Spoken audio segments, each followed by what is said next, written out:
Amid the glamour of the luxury cruise, the CEO enjoys the trip until, suddenly, his world stops. His ex-wife appears among the passengers, accompanied by two boys who are his perfect copy.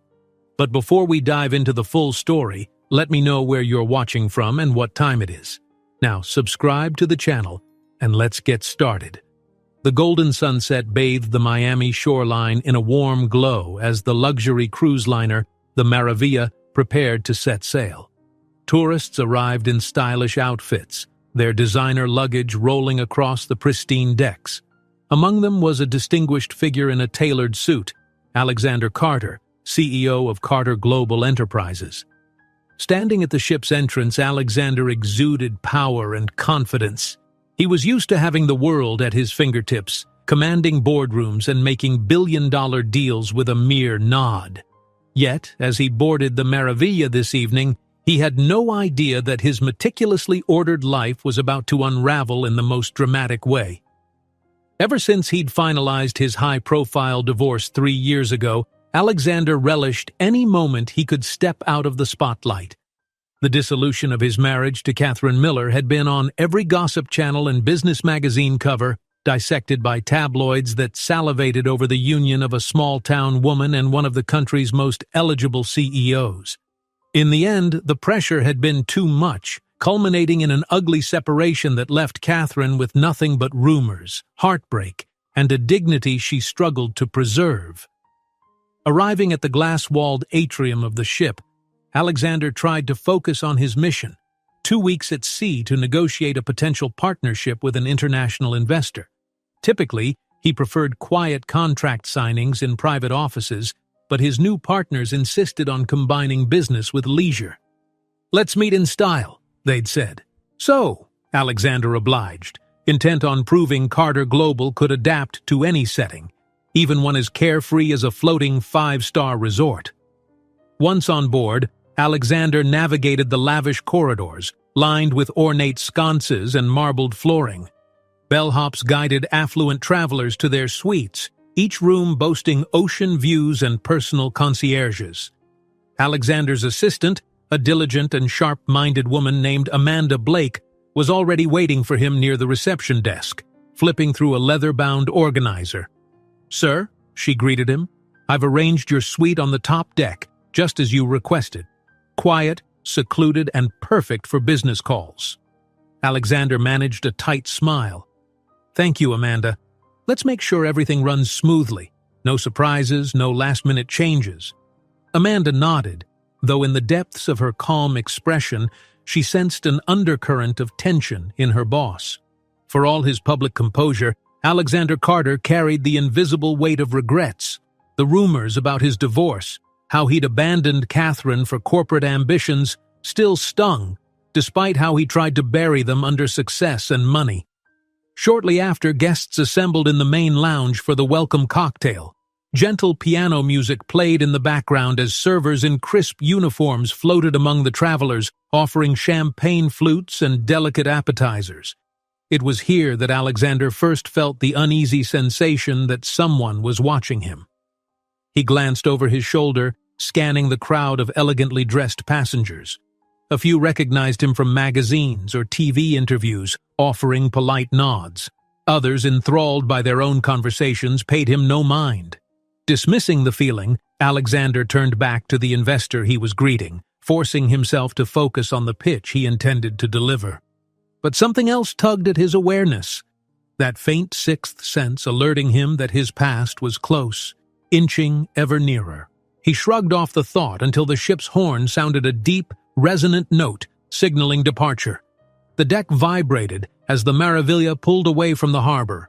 Applause and cheers from the lounge echoed across the gleaming walls. The vacation had officially begun. An hour later, Alexander retreated to his private suite. Throwing open the curtains, he paused to appreciate the infinite expanse of the ocean, its surface reflecting the twilight in shimmering waves. The open water was mesmerizing, but it did little to soothe the pang of disquiet in his chest. He tried to recall the last time he'd felt genuine peace. Perhaps it was before the scandal-laced end of his marriage, back when life's complexities could be solved with a simple conversation or a heartfelt apology. Now, everything felt layered in suspicion and secrecy. Just as he loosened his tie, Amanda knocked on the door. Her expression was a mix of excitement and concern. "Sir, I just received a message that a special VIP guest would like to greet you in the private lounge on Deck 12. I'm not sure who it is. Someone insisted you'd recognize them immediately." Skepticism furrowed Alexander's brow. A special VIP guest? On a personal cruise invitation? That's odd. Amanda offered a hesitant shrug. "They requested you by name, said it was urgent and personal." Alexander's heart gave a subtle jolt. He was used to being approached by prospective partners, sometimes even starry-eyed fans wanting a quick photo. But the word personal made him uneasy. Memories of Catherine surfaced unbidden, though he quickly pushed them away. It couldn't be her. She had vanished from high society after the divorce. "Fine," he replied. "Let's see who it is." They made their way through the bustling corridors, noticing that the ship was in full swing now. Live music in one corner, a gala dinner about to start in another. Passengers dressed to the nines meandered from shops to restaurants. The hum of excitement was palpable, but Alexander felt an inexplicable tension with each step. When they reached the private lounge's door, Amanda discreetly stood aside. "I'll wait out here, sir." Alexander inhaled slowly, bracing himself. He stepped into the dimly lit room, the ambient glow reflecting off polished wood floors. At first, he saw no one. He took a few cautious steps, scanning the plush sofas and the flickering fireplace at the far end. Then, he heard footsteps behind him. Turning abruptly, he froze in shock. There stood Catherine Miller, his ex-wife. Time had hardly dulled her striking features. If anything, she appeared more poised and self-assured than he recalled, dressed in a simple yet elegant outfit that highlighted her subtle grace. But that wasn't what caused his heart to pound. It was the sight of two young boys peeking from behind her, identical in appearance, with the same stormy gray eyes that stared back at him every morning in his mirror. It felt like the air had been sucked out of the room. He stared at the two children, stunned beyond words.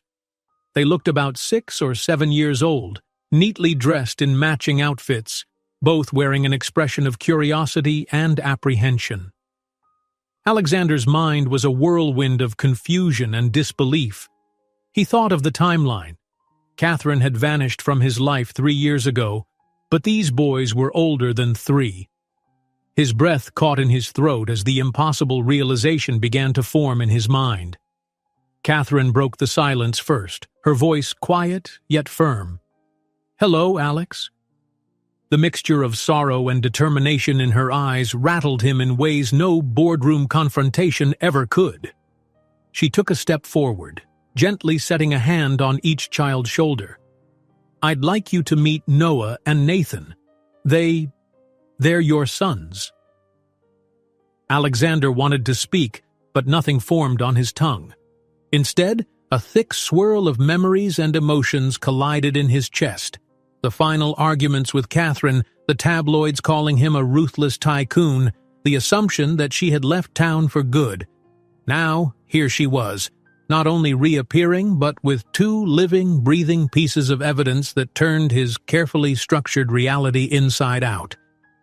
For a moment, all he could do was stare. It was as if the room shrank, leaving just the 4 of them in a bubble of stunned silence. Outside, distant laughter and music reminded him that the world continued to spin.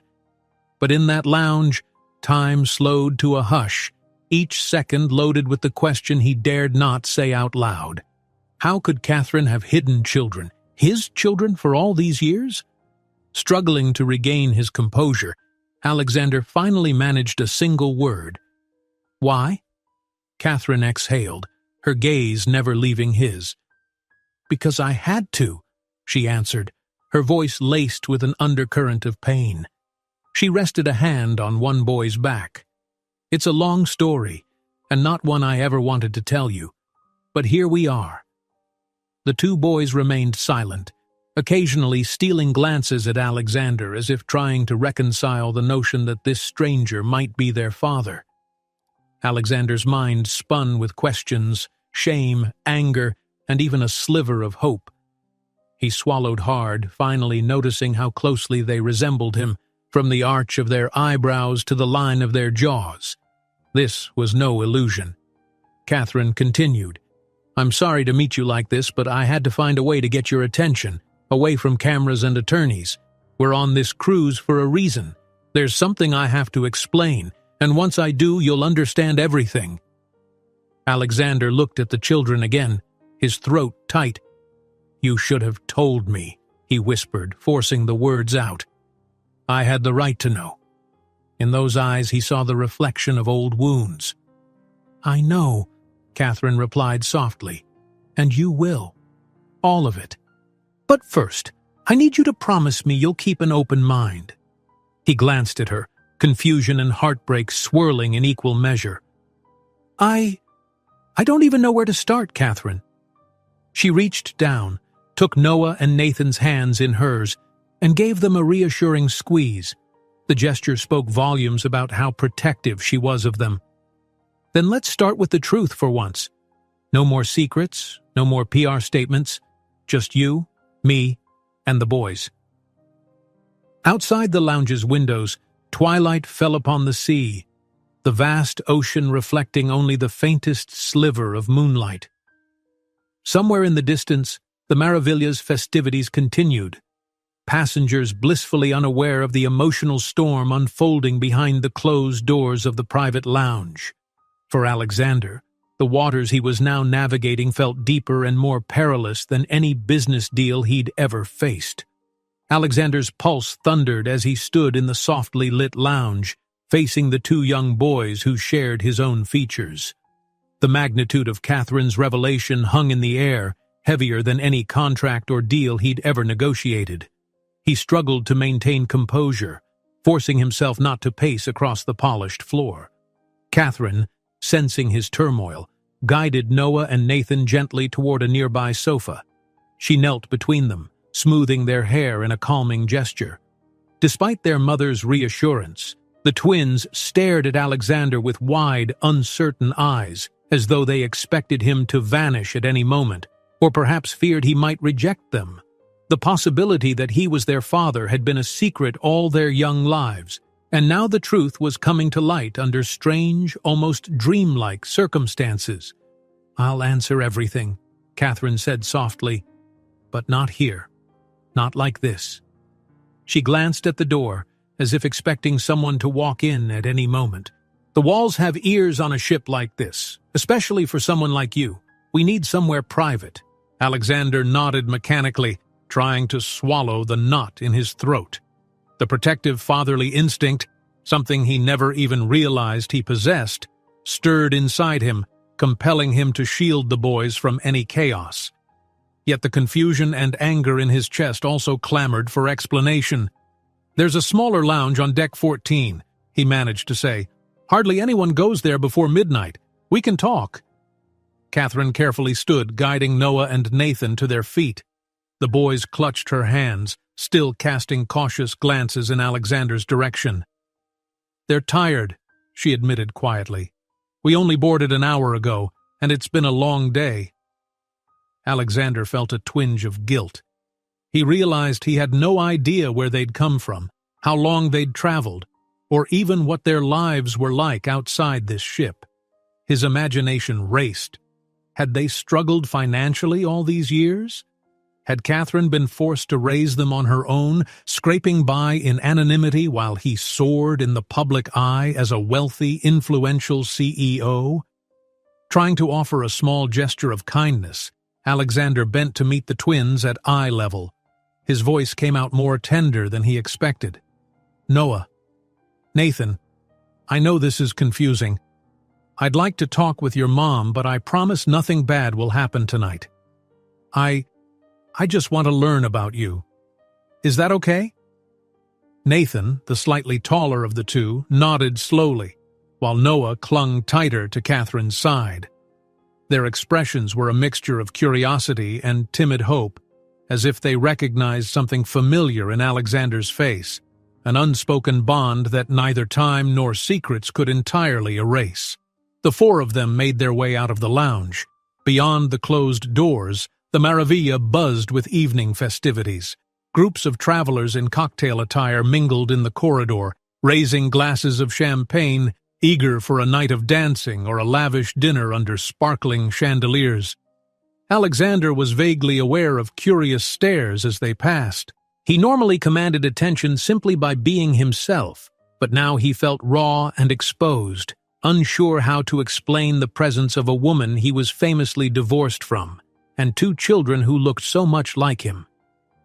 They reached an elevator, its mirrored interior reflecting their tense expressions. Catherine's gaze flitted to Alexander. "I reserved a small family cabin," she murmured. "It's not fancy, but it's quiet. I didn't know how else to handle this." He pressed his lips together, mindful of the listening ears in the elevator. "I'm sorry," he replied softly, surprising even himself with the apology.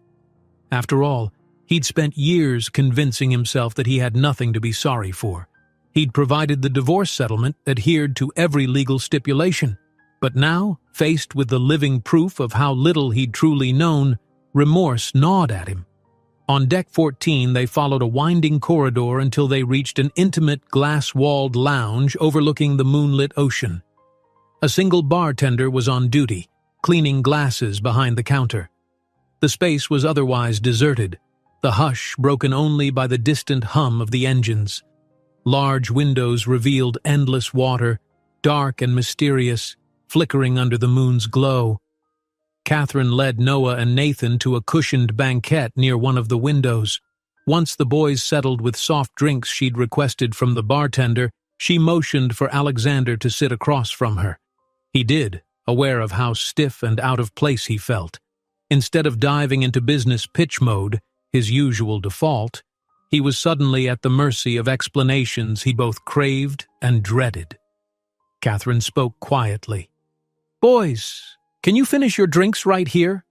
I need to have a grown-up conversation with Mr. Carter. I'll be right there, okay?" The children nodded, exchanging curious looks before shifting their focus to the passing waves outside.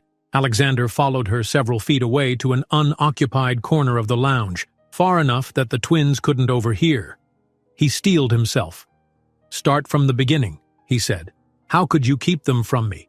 Why would you vanish with—" She held up a hand, and her eyes, now brimming with old resentment, flickered with pain. "Let's be clear. You vanished from me, Alex. After the divorce, you made sure I had nothing. Do you remember what your lawyers did? How you froze my accounts? How they threatened me when I refused to sign documents that would have buried certain aspects of your business dealings?" He bristled, recalling only half the details of the tumultuous legal war that had ended their marriage. "We had a prenup," he stated, his voice low, "and it was enforced. Yes, my legal team was aggressive, but—" Her laugh was bitter. "Aggressive doesn't cover half of it. I was left in the shadows, forced to hide. It wasn't about the money alone. It was about survival, mine and the babies I'd just learned I was carrying. You were so consumed with your empire that you didn't even look back once you had what you needed. You let your lawyers handle everything, and they did." A tremor crept into her tone. "I discovered I was pregnant 2 weeks before that final court hearing. I tried to tell you, but your offices, your phone lines, I couldn't get through. And when I finally found an opening, your attorneys warned me off. So, I left." Alexander's jaw tensed. For all his wealth and influence, he'd never questioned the severity of how the divorce was handled. He'd merely signed off on decisions, trusting his top-tier legal team to protect his interests. He'd convinced himself that if Catherine really needed him, she'd find a way to reach out. Now a searing weight of regret pressed down on him. I didn't know," he confessed, the admission quiet. She took a careful breath, struggling to maintain her composure. "I believe you, And yet it doesn't change the fact that I had no choice. The day I realized I was expecting twins, I packed what little I had and disappeared. I wanted to keep them safe, away from your lawyers, from the glare of media that tore us apart. A swell of guilt lodged in Alexander's chest. The tabloids had indeed been vicious during the divorce, painting Catherine as a gold digger or worse. He hadn't lifted a finger to defend her publicly, choosing to remain silent for the sake of corporate reputation. "You're saying you never wanted to tell me?" he asked, a raw edge to his voice. Tears shimmered in Catherine's eyes, but she refused to let them fall. "I wanted to, so many times. But by then, I believed you'd moved on. You were never seen with another woman, but you were busy building Carter Global into an untouchable force. It wasn't until recently that I realized the boys needed to know their father. They started asking questions. Why didn't they have grandparents or other family around? Why did they look like the man on TV? Because yes, they've seen your interviews. I couldn't lie to them forever." Alexander recalled the countless times he'd given media soundbites, talk show interviews, or acceptance speeches at corporate galas, never knowing that two little sets of eyes, identical to his own, watched from a distance. The revelation rattled him to the core. "So you came here, on this ship," he ventured, glancing over at the twins. They sipped their drinks quietly, though their posture suggested they were listening intently. "I heard about your business meeting with international partners," Catherine said, hugging her arms to herself. "I managed to secure a ticket, hoping that away from the city, away from your board members, we could talk. I'm sorry if this feels like an ambush, but I couldn't risk you dismissing me or refusing my calls yet again, not when it matters most." He inhaled, letting the hush of the lounge fill the silence between them. In the background, gentle music played, a soft piano-led tune that seemed to underscore the tension. Finally, he mustered the courage to speak what weighed on him most. "Are they really mine? You know what people are going to say. They'll claim you're after a payday." Her expression turned pained. "Of course they're yours, Alex. But I'm not here to beg for anything. I came so you could see Noah and Nathan. They deserve the chance to know the other half of their family. Whatever you decide after this is your choice. But let's be clear, nobody is trying to fleece you. The only thing I ask is that you don't turn your back on them." He closed his eyes, absorbing her words. His gaze drifted to the two boys, noticing now how Nathan pressed a protective hand on Noah's shoulder, mirroring some unspoken bond. A pang of longing stirred inside Alexander, and he couldn't deny it. These children were indeed his. "I won't," he said quietly. "I can't, but I need time. I need to figure out what this means, for them, for me." Catherine nodded in understanding. "I'm not going anywhere," she replied, a hint of sadness in her smile. "For once, time is on our side, at least for the duration of this cruise." Alexander followed her gaze to the window, the ocean stretching infinitely under the moonlight. The city, the boardroom, and the army of attorneys felt a world away. For the first time in years, he was forced to face the emptiness he'd been carrying since Catherine left, and the unexpected gifts she had brought back into his life. "Mommy?" Noah called out softly, his small voice carrying across the lounge. "Are you okay?" Catherine turned to him, nodding with a reassuring smile. Alexander approached, and for an instant the entire tense conversation paused as he placed a hand on the table near the boys. "Hey," he ventured, trying to soften his tone. "Would you two like to come with me for a walk on the deck? We can talk about, your favorite things. Games or sports." Noah and Nathan exchanged glances. Nathan finally spoke up. "We like basketball," he said, hesitant but visibly curious. "We watch you on TV sometimes. You talk about business stuff. It's not really fun," he added truthfully, blinking as though worried he'd offended Alexander. Alexander's stern features softened. "I'm sure it's not," he admitted wryly. "But maybe I can learn about fun from you. He cast a careful look at Catherine, who gave a small nod of approval. Despite the unresolved tensions, she recognized the need for father and sons to connect, if only through a simple gesture like a stroll in the night air. "Then let's do it," she said, taking each boy's hand. She turned to Alexander. "We'll figure the rest out later." Together, they left the lounge, stepping into the quiet corridor. Although the path ahead was fraught with unknowns, Alexander couldn't shake an unexpected feeling of relief, even gratitude. Whatever challenges lay in store, whatever secrets still lurked, he would face them alongside these twin boys who carried his name in their eyes. Under the silvery glow of moonlight, the upper deck of the Maravilla felt like a different world. Quiet, breezy, and far removed from the ship's bustling entertainment floors. A gentle wind ruffled the twins' hair as they stood by the rail, peering down at the dark ocean below. To one side, Catherine lingered, watching her sons and Alexander share a moment that felt both awkward and intimate. Alexander cleared his throat, breaking the silence. "So, you both like basketball?" He attempted a smile, aware he sounded stilted. In business negotiations, he was smooth and confident. Now he felt as unsure as a teenager on his first job interview. Nathan nodded quickly. "Yeah, we love it. We watch the NBA whenever we can." Then, as if he remembered a rule, he glanced at Catherine. "Mom only lets us watch games on weekends so we don't stay up too late." Catherine offered a gentle shrug, confirming the story. Alexander tried to picture them in a small living room somewhere, cheering for their favorite teams, as he once did with his father a lifetime ago. The memories stirred something in him, an echo of family dinners and simpler times before corporate success claimed every corner of his life. "I used to play a little when I was in high school," he said, surprising himself. He rarely spoke of his youth, especially after his father's death and the hustle that propelled him into the corporate world. "I was a decent shooting guard." Noah looked at him with wide, curious eyes. "Really? I thought you were always in an office." Alexander gave a mild laugh. "Not always. I had some fun before. Well, before life got complicated." He could see questions forming behind the boys' gazes.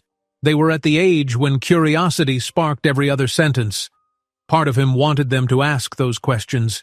Maybe he needed them to break the ice. But he also realized he wasn't yet prepared to face the scope of answers they deserved. Instead, he turned his eyes to the horizon, drawing in the salty air that seemed to sharpen his senses. Catherine stepped closer, her posture guarded. They have a little hoop outside their school. Nathan is always practicing free throws. Noah is more into dribbling drills. Alexander nodded, genuinely trying to picture it. Two skinny kids in matching sneakers practicing on a cracked asphalt court. He forced himself not to spiral into guilt. Even if he couldn't undo the lost years, maybe he could be present now. Standing a short distance away, Amanda Blake watched quietly, arms folded. She'd followed Alexander up to the deck, partly out of habit and partly out of concern. It wasn't her role to intrude, but as his assistant and one of the few people who knew him deeply, she sensed he might need her support. Catherine glanced at Amanda, recalling the woman from past events but offering no words. Tension flickered in the air, a reminder that this reunion was far from simple. Eventually, the twins' yawns betrayed their fatigue. Catherine caught sight of the time on her phone and sighed. "It's way past their bedtime. Maybe we should get them settled. We've had a long day." Alexander looked reluctant to end the conversation. He didn't want this fragile connection to slip away so soon. Still, the dark circles under the boy's eyes were obvious. "I understand. Let me at least walk with you to your cabin." The four of them descended to a lower deck in silence, the hallway lights casting a soft glow. Other guests passed by, some glancing curiously at the group, recognizing Alexander Carter, but unsure who the young woman and children were at his side. He returned the brief stares with a polite, businesslike nod. This was uncharted territory. No press releases, no rehearsed statements, just his ex-wife and two small boys who had turned his orderly life upside down. When they reached the cabin door, Catherine unlocked it with her keycard. The space inside was modest, a queen bed, a small couch that likely folded out for the twins, and a porthole offering a view of the endless sea. A few suitcases lay half unpacked. On a nearby table, there were coloring books and a few children's toys, a plush basketball, some action figures. Alexander paused in the doorway, hesitant to intrude. "I can wait outside," he offered, aware of the intimacy of stepping into a space that was so clearly theirs. But Catherine shook her head. "It's fine, just for a minute." She guided the twins to change into their pajamas. They disappeared behind a thin curtain that partitioned the sleeping area, giving the adults a small measure of privacy. Alexander lingered, taking in the humble surroundings. His gaze caught on a photo perched on the nightstand. It showed Catherine smiling, arms around the twins on what appeared to be a playground. The boys wore matching t-shirts, and all three radiated an easy joy he'd rarely seen on Catherine's face during the last months of their marriage. He swallowed a lump in his throat. "They look happy," he murmured, nodding at the photo. Catherine folded her arms. "They are. We've managed. It's been tough at times, but kids find ways to be happy with what they have." Alexander knew there was more to that statement. Stories of struggles and sacrifices she'd had to make while he grew Carter Global with unstoppable fervor. The quiet reproach in her tone pained him, but beneath it there was an undercurrent of pride, too. She was proud of the home she'd built for her sons, even in his absence. The twins emerged in matching pajamas, yawning and rubbing their eyes. Each climbed onto the couch, which Catherine pulled out into a small bed. She tucked them in gently, pressing a quick kiss to each forehead. Alexander hovered near the corner, still unsure of his place. Nathan peeked over the blanket, looking at him. "Will we see you tomorrow?" the boy asked, his voice soft with sleepiness. Alexander's heart clenched. I'd like that. If your mom says it's okay, of course." Catherine offered the faintest nod of agreement. "We can figure out a time to meet," she said, turning to the boys. "Now get some rest. We'll be at sea for a while, and there's plenty of fun on the ship." The quiet beep of the cabin door signaled that someone had inserted another key card. Amanda poked her head in, careful not to intrude too far. "Mr. Carter, sorry, but I have to remind you about the meeting with the European investor. He's waiting at the bar on deck 8. Alexander sighed, the demands of his life reasserting themselves. "Right, I need to handle that." He paused, looking over at the exhausted children one last time. "Sleep well," he told them gently. "Good night," they replied in unison, already snuggling down into the thin sheets.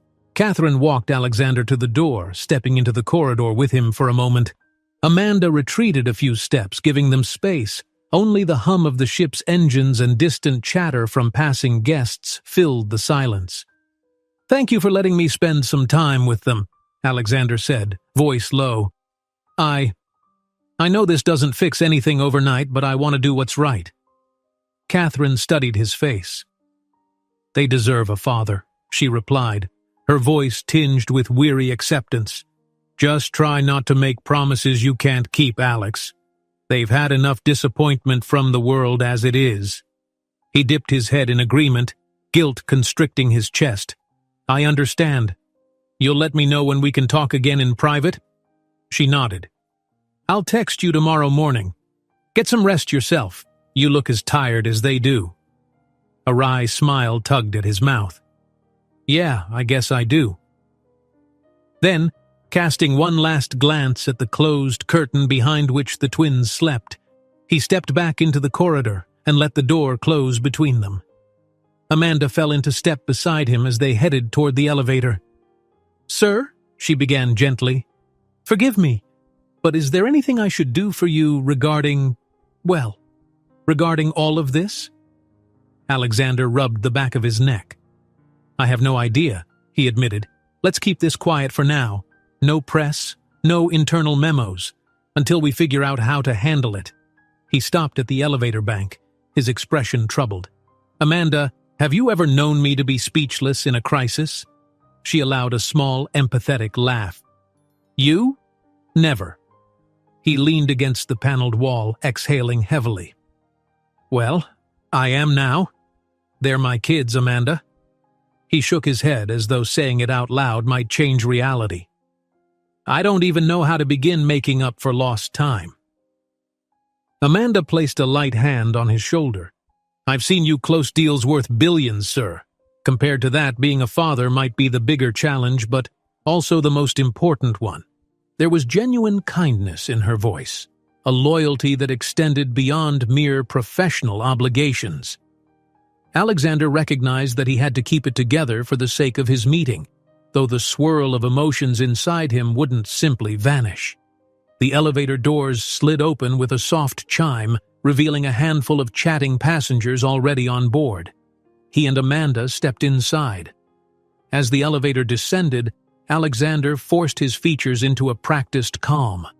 He could handle major investors, fierce competitors, and relentless media. But how would he handle the prospect of fatherhood, years late and saddled with unresolved regrets? When the elevator doors opened on Deck 8, the corridor was filled with the muted sounds of piano music drifting from a nearby lounge. Alexander squared his shoulders and moved forward, focusing on the immediate task, greeting the European investor. If he faltered in business now, it would only complicate his new reality. After all, there were now 2 little boys on this ship counting on him. Whether he liked it or not, his life had just been rewritten, and there would be no return to the carefully choreographed script he once knew. Alexander Carter walked into the high-end cocktail lounge on Deck 8 with the practiced calm of a CEO used to commanding any room he entered. The space was adorned with modern, sleek furnishings, polished ebony tables, leather chairs, and a low-lit ambiance designed to encourage quiet deals over top-shelf whiskey. Soft jazz music drifted from hidden speakers, mingling with the muted conversations of fellow business travelers. Despite his composed exterior, Alexander's mind was a storm of conflicting emotions. Only minutes earlier, he had tucked his newly discovered twin sons into bed, a revelation that still sent shocks through his usual sense of control. He caught his reflection in the lounge's mirrored wall and was startled at how haggard he looked. If any crisis in the world of finance had ever rattled him half as much, he couldn't recall it. Amanda Blake was at his side as they approached a corner booth occupied by Thomas Caldwell, the European investor whose partnership Alexander sought for an upcoming venture. Although Caldwell was indeed from Europe, he was a lanky man with a distinctly American upbringing, born in Chicago but living abroad for nearly 2 decades. He wore an impeccably tailored suit and greeted Alexander with a warm, if somewhat expectant, smile. "Thomas," Alexander said, extending a hand, "I'm sorry to keep you waiting." The man stood, accepting the handshake. "No trouble at all. I trust everything's all right?" Alexander managed to quell any hint of personal strife. "Just a last-minute concern," he replied, which was the simplest truth he could offer. Amanda signaled a nearby server, who glided over to take drink orders. Though Alexander typically might have ordered a bourbon or scotch to loosen the tension, he opted for a club soda. His mind needed clarity, not the haze of alcohol. Amanda, sensing his mood, politely declined anything stronger than water for herself. Thomas Caldwell sipped the remainder of his whiskey, then clasped his hands on the table in that confident way that told Alexander he was ready to talk business. "I've looked over the preliminary figures," Caldwell began. "Your proposal to expand Carter Global's technology division into European markets is ambitious, to say the least." Alexander slid into the opposite seat. "Ambitious, yes, but I believe the return on investment will justify every step. We've done thorough market research, identified local partnerships, and—" Even as he spoke, Alexander's focus wavered. Images of Noah and Nathan blinking up at him with big, curious eyes, kept superimposing themselves over the spreadsheets in his mind. He ground his teeth and forced the numbers back into focus. This deal was crucial, not just for his corporation, but now, if he was honest with himself, to provide a stable future for two little boys he'd only just met. Thomas Caldwell listened intently, occasionally nodding at Amanda's interjections about projected earnings and risk mitigation. "And you're confident the regulatory hurdles won't cause delays?" he asked. "We've built that into our timeline," Alexander replied, glancing at Amanda for confirmation. "We've secured top legal counsel to navigate the differences in consumer privacy laws and e-commerce regulations. We're looking at a realistic launch window of 12 to 18 months, worst-case scenario." Caldwell pressed a fingertip to his lips, deep in thought. Alexander recognized the telltale sign of a potential partner weighing the cost-benefit ratio. Typically, he'd lean in with more data, maybe a personal anecdote to close the deal. But tonight, an uncharacteristic pang of vulnerability seized him. Was this endeavor truly important enough for him to give it all his energy? His children had just burst into his life, and he was supposed to bury himself in expansions and acquisitions? He caught himself. Carter Global was his life's work, and major opportunities didn't just wait around. Yet the fatherly instinct, already flaring, tugged him in a different direction. He steeled himself. He'd find a balance. He had to. Caldwell finally spoke. "Your plan is solid. I see no glaring flaws, aside from the usual market unpredictability. My firm is prepared to invest under the right terms." Alexander allowed a small, businesslike smile. "I'm all ears." Amanda produced a folder from her attaché, handing Caldwell an outline of potential terms. As the investor perused the pages, Alexander watched the slow blink of the man's gray eyes. He could almost hear the mental arithmetic. Normally, Alexander relished this part, the thrill of sealing a powerful alliance, but his heart thudded a beat faster. Would Caldwell notice the cracks in his facade? The swirl of personal anxiety behind his practiced confidence? The server returned with Alexander's club soda and Caldwell's new whiskey. Caldwell lifted his glass. "To Carter Global's next chapter." Alexander reciprocated with a polite clink of his own glass. "To mutual success." Their conversation continued another half hour, winding through the usual negotiations, share percentages, timelines, potential governance roles. Amanda diligently took notes, her calm presence a reassuring anchor for Alexander. Finally, Caldwell leaned back, seeming mostly satisfied. "Let's finalize the details over the next couple of days," Caldwell suggested. "We have plenty of time on this cruise to iron out the smaller points." Alexander nodded, relief easing the tension in his shoulders. "That's an excellent idea." The server dropped off the check, and Caldwell waved his hand dismissively, charging it to his suite account. "I'll see you at tomorrow's networking brunch then?" "Yes, absolutely." Alexander rose, extending another handshake. "Thank you for your time tonight." Caldwell flashed a friendly grin. "Likewise. I look forward to a fruitful partnership." With the business meeting concluded, Alexander walked Caldwell to the lounge exit. As soon as the investor disappeared down the corridor, the CEO exhaled, feeling like he could finally peel off a mask he'd worn for the last hour. Amanda stepped beside him, a mixture of sympathy and respect in her eyes. "That went well," she said gently. "He's interested. We just need to close the minor details." Alexander nodded, though his thoughts drifted back to the image of his sons dozing off. "Amanda," he said quietly, "thank you for handling the meeting's prep. I know my head wasn't entirely in the game." She rested a hand lightly on his forearm. "You did fine. And sir? I can't pretend to know what you're feeling right now, but for what it's worth, I think you're handling this surprise about as well as anyone could." A faint, weary smile crossed his lips. "You're too kind. Honestly, I don't even know what handling it well means. Everything I've built my life around might have to shift." Amanda gave his arm a supportive squeeze. Maybe it's time. Nobody can run full throttle forever. He sighed. You're probably right.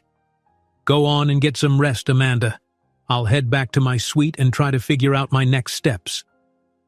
She nodded, heading toward the elevator, leaving Alexander alone in the corridor. After a moment, he made his way down a quiet passage toward a glass-railed balcony that overlooked one of the ship's sprawling atriums.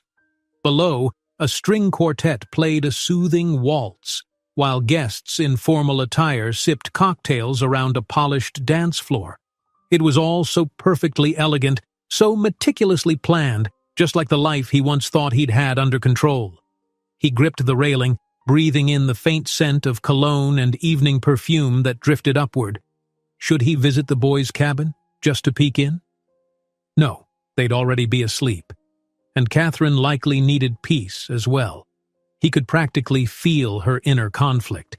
She wanted to protect the children, but also recognized their right to know their father, and his right, belated as it was, to be in their lives. A surge of emotion welled up inside him, memories of Catherine at 22, shyly attending his corporate receptions, the scornful stares she endured from high society guests who found her small-town background beneath them. He recalled her half-hearted jokes about never wanting to have kids with a man who was married to his job. At the time, he'd laughed it off, certain he could compartmentalize family life and career success. Now, the emptiness left by years of misguided priorities gnawed at him. A few more minutes passed before he roused himself from the balcony. He needed rest. Tomorrow would bring a new wave of challenges. He'd have to face his sons in the daylight, answer their questions, maybe share a meal. Then, there were the curious eyes on board. The last thing he wanted was a rumor swirling that the famously single Alexander Carter was sailing with a secret family. And if the press ever got wind? He could already see the headlines. He walked slowly back to his suite, grateful for the plush carpets that dampened the sounds of late-night revelers drifting from nearby lounges. Once inside, he paused in the darkness, letting the hush envelop him. The large bed, the tasteful art on the walls, the panoramic window showing moonlight over the ocean. None of it brought the comfort it had just one day ago. His phone buzzed with a text. It was from Catherine. Hope your meeting went well. The boys are asleep. Nathan asked if you'll play basketball with him tomorrow on the sports deck. Good night. Alexander's chest tightened, warmth blending with trepidation. He tapped back a reply. Meeting went fine. Tell him yes, I'd love to. Good night. Setting the phone aside, he loosened his tie and sank onto the edge of the bed. Tomorrow, he would juggle finalizing the business arrangement with Caldwell, attending whatever networking events the ship had scheduled, and stepping onto a basketball court with two little boys who just wanted to know if he could still shoot hoops. All of it felt surreal. He lay back, stared at the ceiling, and realized he was oddly grateful for the forced isolation of being at sea.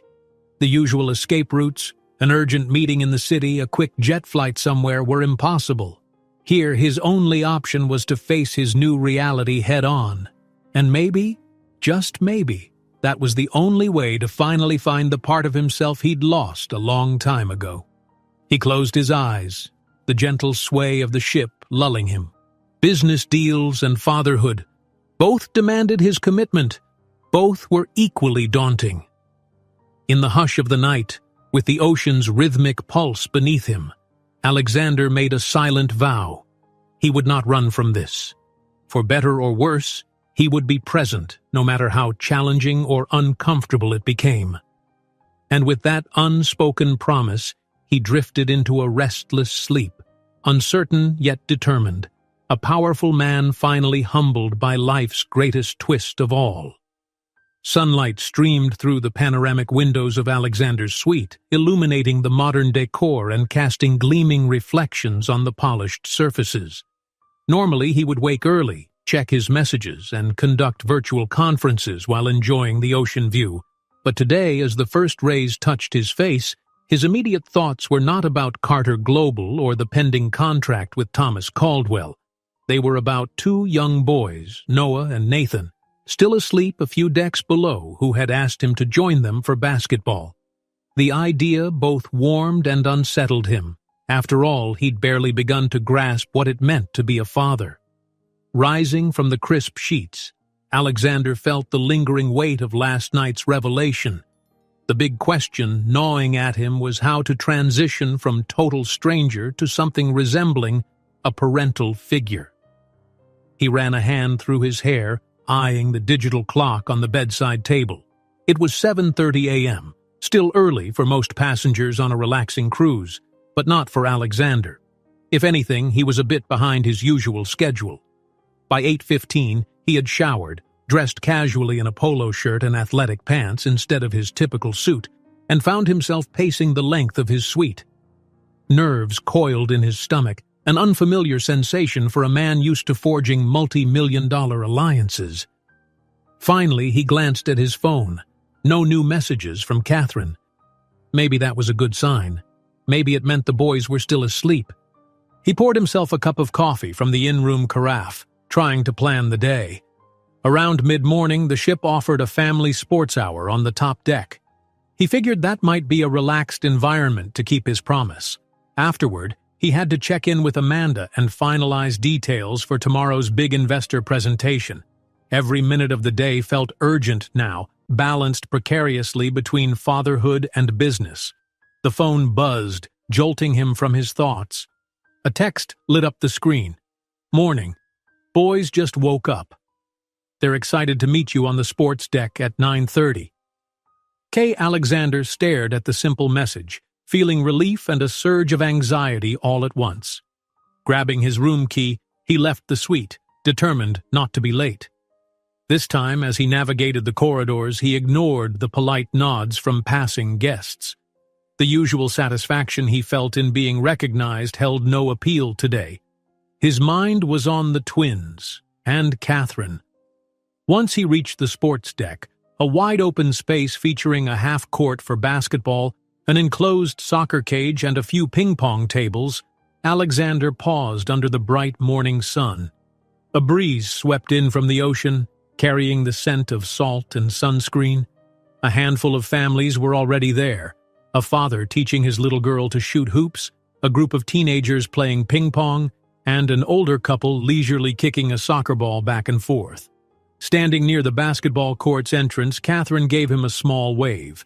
She wore a simple blouse with comfortable jeans, her hair pulled into a loose ponytail. The twins bounced in place, each holding a basketball that dwarfed their smaller hands. Seeing him approach, they broke into wide grins.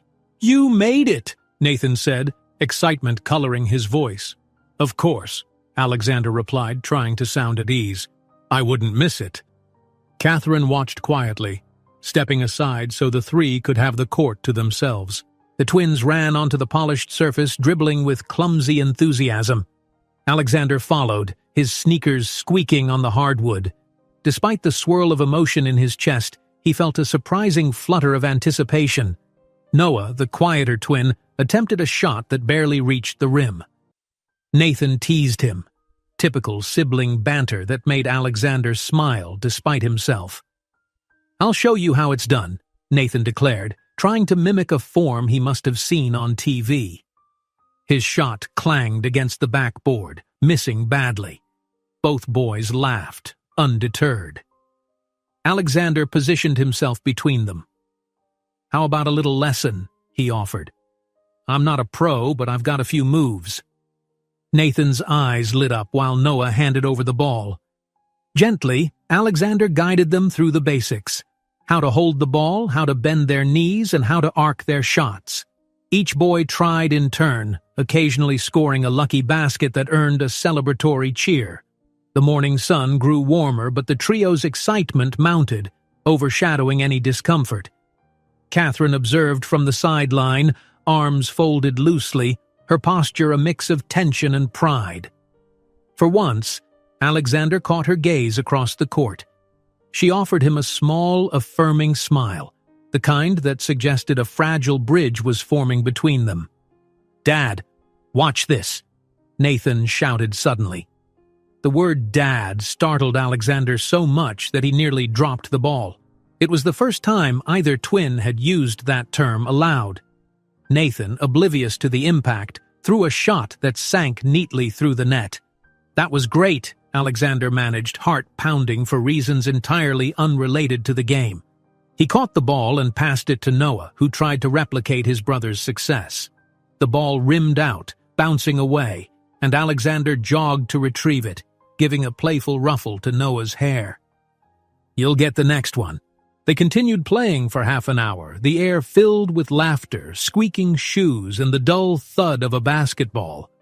At some point, a handful of other children joined the court, challenging them to a quick match. It was a chaotic, joyful scramble.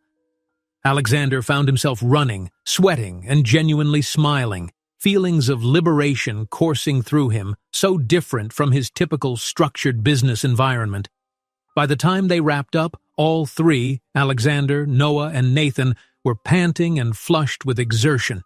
Catherine approached, offering water bottles. The twins plopped down on the bench, gulping greedily. "You were really good," Noah ventured, his voice shy. "Do you, practice a lot?" Alexander wiped sweat from his brow. "Not in years," he admitted, "but I might start again now that I have 2 coaches." He flashed them a grin, warmed by the shared moment. As the kids sipped their water, Catherine walked a few paces away, gesturing for Alexander to join her. With a glance back at the boys, now absorbed in comparing which of them scored the most baskets, he moved closer to her. "Thank you," she said quietly, "for showing up, for taking the time. They've talked about it all week, once I told them we might see you." Alexander let out a breath. "I'm still trying to understand everything, Catherine, but I'm glad they want me around. I'm glad they're open to this." She nodded. "I won't lie. There's a long road ahead, but seeing you here, it helps." He studied her face, recalling the years of tension that drove them apart. Now, in the brightness of a new morning, it seemed as if there might be a path toward at least co-parenting, if not reconciliation. "About that long road, maybe we could talk later," he suggested. "Amanda and I have a bunch of business calls and a lunch with Caldwell, but maybe dinner, or an evening walk on the deck, somewhere private." A flicker of uncertainty danced in Catherine's eyes. "Dinner could work. The boys and I are free after 6. We'll find a quiet spot." "Good," he said. "I'd like to figure out logistics, like how we move forward. I know it's early, but I have so many questions." She gave a gentle sigh. "Trust me, we both do." She glanced over her shoulder at the twins, who were now trading jokes with a couple of new friends. "Meanwhile, the boys just want a dad who's around. They don't care about your corporate empire. They just want your time." Alexander felt an ache in his chest. Time was the one resource he'd always guarded, measured, and monetized. But in this new reality, it seemed more precious than any contract. "I'll make it work," he promised, voice quiet but resolute. Catherine offered a small nod, then turned to corral Noah and Nathan. They had a midday magic show they wanted to see in the ship's theater. Meanwhile, Alexander needed to change clothes and prepare for a meeting with Amanda. A pang of reluctance struck him. He wanted to stay, to bask in this newfound connection with his kids. But the responsibilities he'd spent years cultivating beckoned. "Dad, can we do this again tomorrow?" Nathan asked as he handed his basketball back to a staff attendant. Alexander's throat tightened at the casual way the boy said, "Dad." He didn't correct him. Instead, he forced a steady tone. "Absolutely. I'll text your mom and set it up." Both boys grinned. Noah reached out as if he wanted a handshake or maybe a hug. Alexander, uncertain, held out a hand. But Noah stepped in and offered a quick, shy hug around Alexander's waist. It lasted only a second, but it sent a wave of emotion crashing through him. Then Noah released him, stepping back to hide half behind Catherine's arm as though embarrassed by his own boldness. Alexander masked the tears threatening to sting his eyes, whispering a quick goodbye. Catherine mouthed, "Thank you," once more, and then the trio headed off, leaving him standing near the half-court, basketball still bouncing in the distance. He stayed there a moment, processing. In a single morning, they had transformed from strangers to something resembling a family. It wasn't perfect, not by a long shot, but it was a start. Eventually, he left the sports deck, mind racing with conflicting thoughts. The tender memory of Noah's hug, the importance of the upcoming investor meeting, the dinner he'd share tonight with Catherine and the twins. As he rode the elevator down to his suite, the swirl of corporate obligations merged with the realization that fatherhood demanded more than fleeting moments on a basketball court. Yet a quiet sense of hope lingered in his chest. For the first time in years, he felt a spark, like the early morning sun breaking through storm clouds, illuminating a path he'd never expected to walk. And in that newfound light, Alexander Carter dared to believe that maybe he could manage both worlds, weaving fatherhood into his once single-minded pursuit of success. Time would tell if that hope was enough. But for now, it propelled him forward through the ship's corridors, into a day that blended boardroom strategy with heartfelt promises. And for a man who'd always felt in control, relinquishing a piece of that control to family didn't feel so terrifying anymore. If anything, it felt like the most human, most genuine thing he'd done in a long, long time. By early afternoon, the lavish dining hall on Deck 5 was alive with the clinking of silverware and the low buzz of conversation. White tablecloths, crystal chandeliers, and waiters in crisp uniforms gave the space an air of refined elegance, perfect for sealing business deals or enjoying leisurely luncheons. But for Alexander, the surroundings felt strangely oppressive. He couldn't shake his unease about balancing fatherhood and corporate obligations. Seated at one of the round tables, he scanned the menu with practiced composure. Amanda was to his left, reviewing the final details for their upcoming pitch. Across from them sat Thomas Caldwell, swirling a glass of red wine while describing the synergies he envisioned with Carter Global. On the surface, it was the typical smooth, professional exchange that Alexander thrived on. Yet his mind kept drifting to the basketball court that morning, to Noah's shy hug and Nathan's grin when he sank a shot. "Mr. Carter," Caldwell said, drawing Alexander's attention back, "have you given any further thought to the timing? I know you mentioned an 18-month rollout, but what if we tried to accelerate that to 12? Alexander exhaled quietly, nodding in thought. Pushing to 12 months is possible, but we'd need additional resources, both in terms of staffing and capital outlay. That means a larger, immediate investment. Caldwell tapped his wine glass with a manicured fingernail. If it shortens the path to profitability, it may be worth it. I've spoken to my advisors, and we're open to doubling our initial stake if we see a solid plan for expedited deployment. Amanda smiled from behind her neatly organized notes, recognizing the advantage. "We've mapped out some contingency strategies," she said, passing Caldwell a document. "It outlines the additional hires, plus a condensed marketing timeline. It's aggressive, but our team can handle it." Alexander, usually the first to hammer home the brilliance of his expansions, found himself momentarily tongue-tied. There was that nagging voice in the back of his head. Would accelerating this deal mean more late nights, more time away from the twins he'd just discovered? He glanced at the document Amanda presented, mentally calculating how a faster pace would affect his schedule. It must have shown on his face. Amanda cleared her throat discreetly and nudged his foot under the table, as if to remind him to focus. Alexander mustered a decisive nod, shifting back into CEO mode. "We're confident we can execute, Thomas. Of course, we'll need your cooperation in connecting with your European contacts, ensuring we can streamline the regulatory compliance." Caldwell's eyes glimmered with enthusiasm. "That's precisely what I bring to the table. My networks across Europe will open doors that might otherwise remain closed or at least stuck in red tape. Let's do this. I'll commit the extra capital if we finalize the contract before this cruise ends." Amanda's well-trained business reflexes kicked in. We'll have draft documents ready within 24 hours, subject to your legal counsel's review. Alexander offered a quick handshake to seal their verbal agreement. Sounds good. We'll set up a formal signing event in the next day or two. His voice was measured, but inside, the swirl of fatherly guilt persisted. 12 months or 18, either way, a major expansion would devour his time.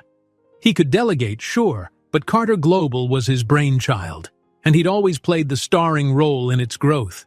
Could he truly step back and still keep it all afloat?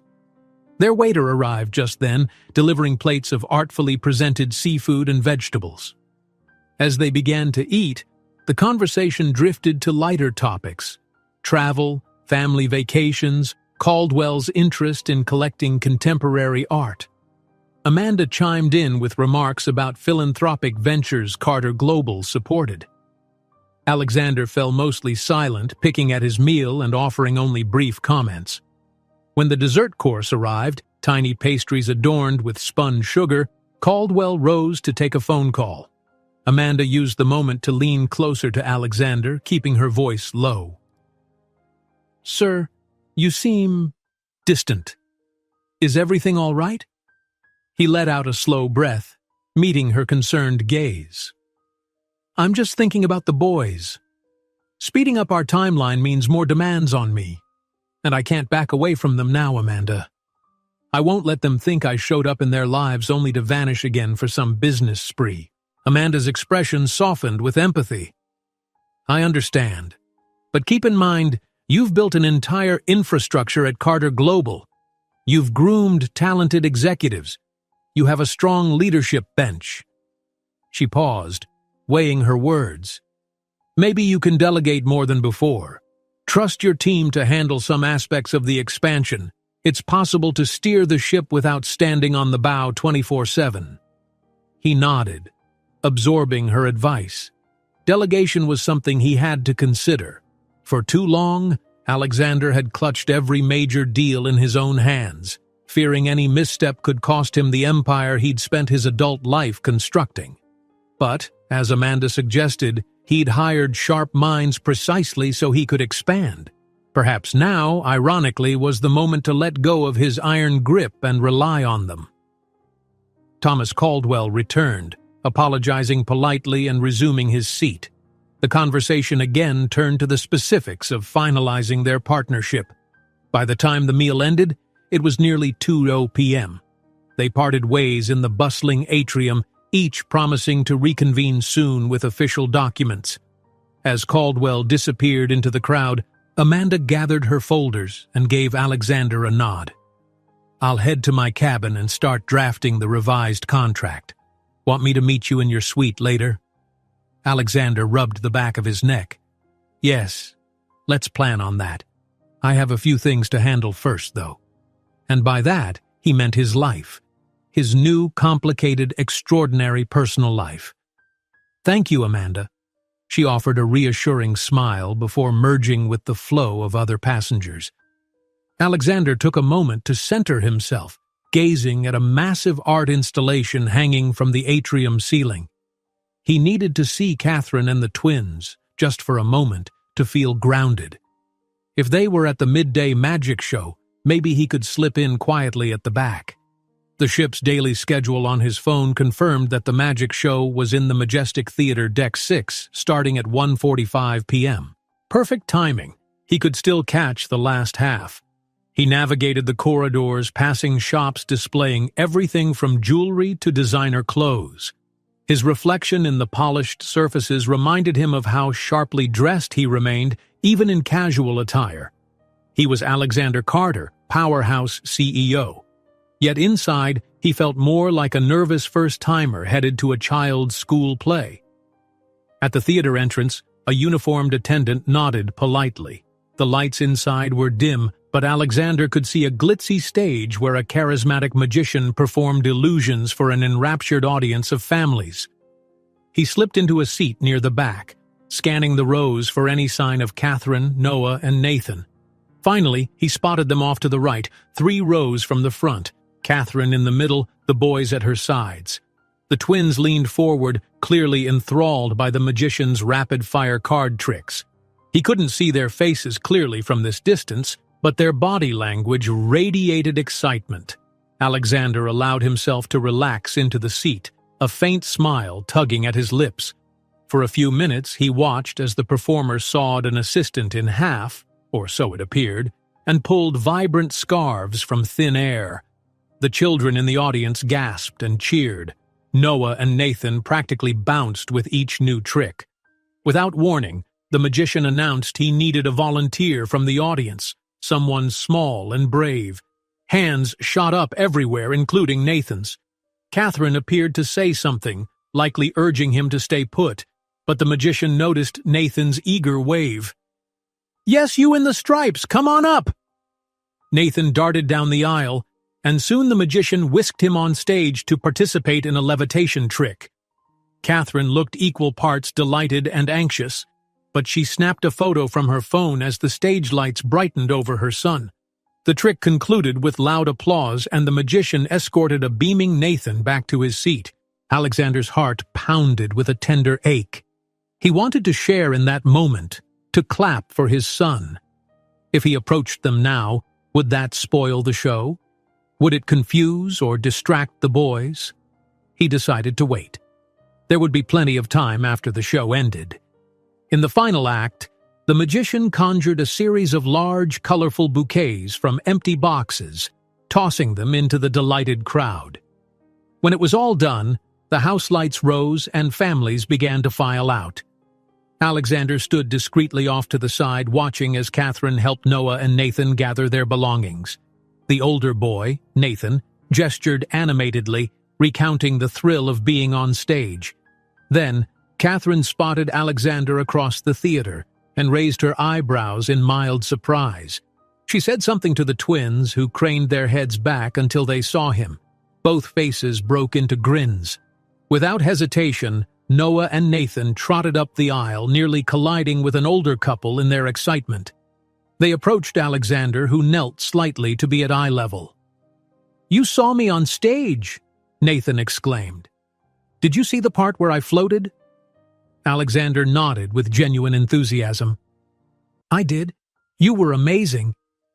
He offered Noah a quick side hug as well. "And what about you, buddy? Enjoy the show?" Noah nodded, eyes shining. "It was so cool. Did you like the part with the scarves?" Alexander chuckled. "I loved all of it. You guys looked like you were having fun."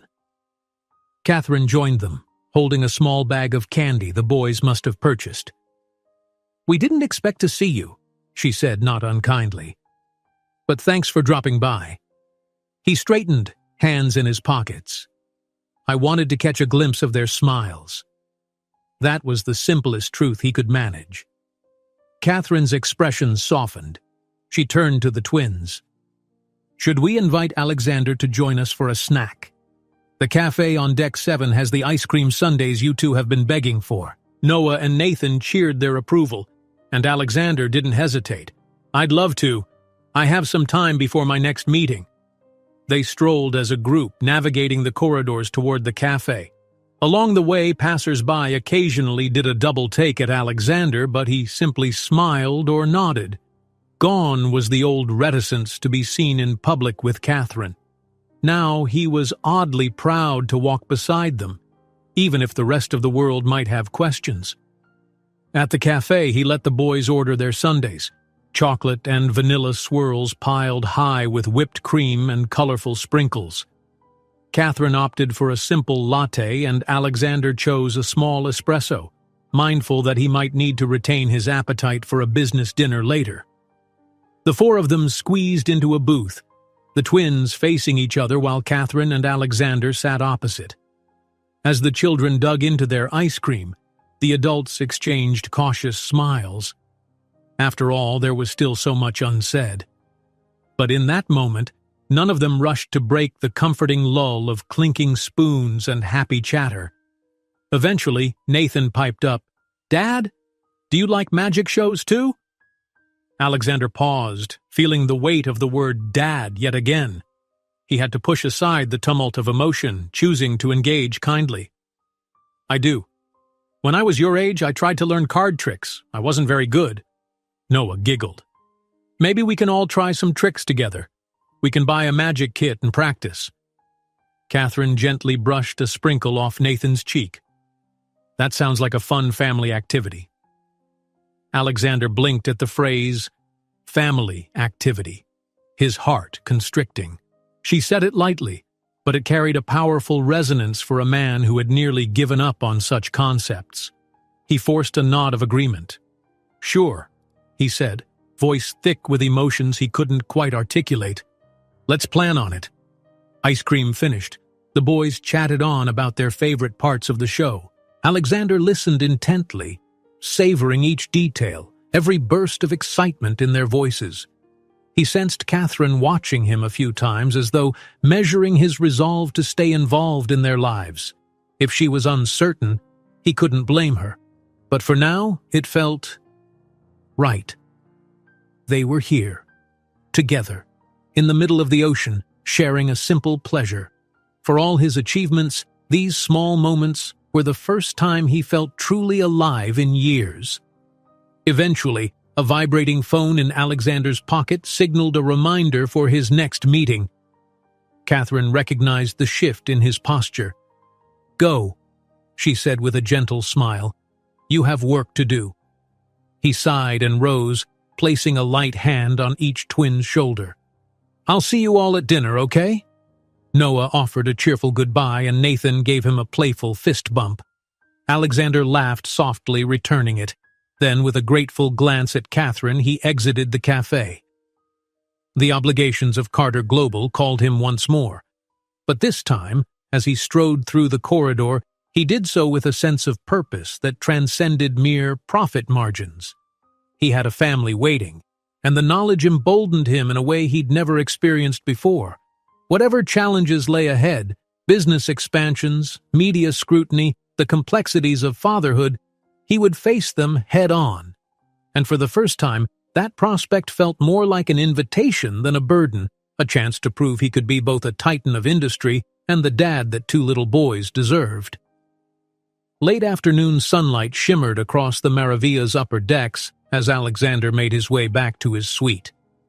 Every step felt both purposeful and surreal. A mere day ago, he had expected this cruise to be a straightforward opportunity to secure a business partnership. Now, his agenda included father-son basketball, impromptu magic shows, and the steady drumbeat of emotions tied to his rediscovered family. Inside his suite, he found Amanda waiting with a stack of documents on the glass-topped coffee table. She wore a crisp blouse and black slacks, her hair pinned back in its usual professional style. Still, she offered him a small, warm smile as he closed the door behind him. I've outlined the accelerated expansion plan, she said, nodding at the paperwork. It reflects Caldwell's interest in the 12-month schedule. I also drafted the initial language for the updated agreement. Alexander loosened the top button of his polo shirt, sinking onto the sofa. Thank you, Amanda. He rubbed his temples, images of the midday magic show swirling alongside spreadsheets in his mind.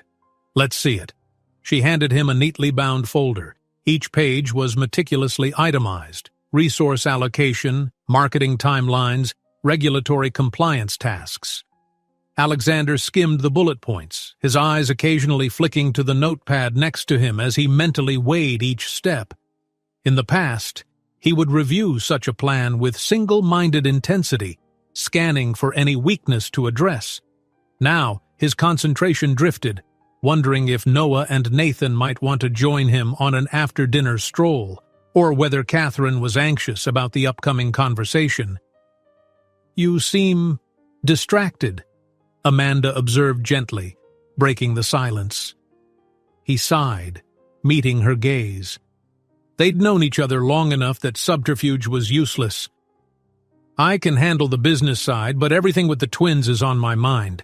Delegating more responsibilities will be crucial if I'm to be present for them. He paused, flipping a page in the folder. I'll need you to take on a broader role. Amanda didn't hesitate. I'm ready, whatever you need. Her unwavering commitment both comforted him and reminded him of the life he'd built. a life in which people relied on him, and he relied on them in turn. "I appreciate that," he said. "Let's proceed with the updated plan. Once we've got Caldwell's sign-off, we'll formalize an internal shift of responsibilities. I'll remain involved, of course, but I can't be on every front line." Amanda nodded, scribbling notes on a tablet. "I'll notify the division heads as soon as we return to port. For now, I'll finalize the draft and schedule a formal signing ceremony with Caldwell. Perhaps the day after tomorrow?" "That should work," Alexander replied. He glanced at the clock on his phone, already nearing 5 in the evening. Time to prepare for dinner with Catherine and the boys.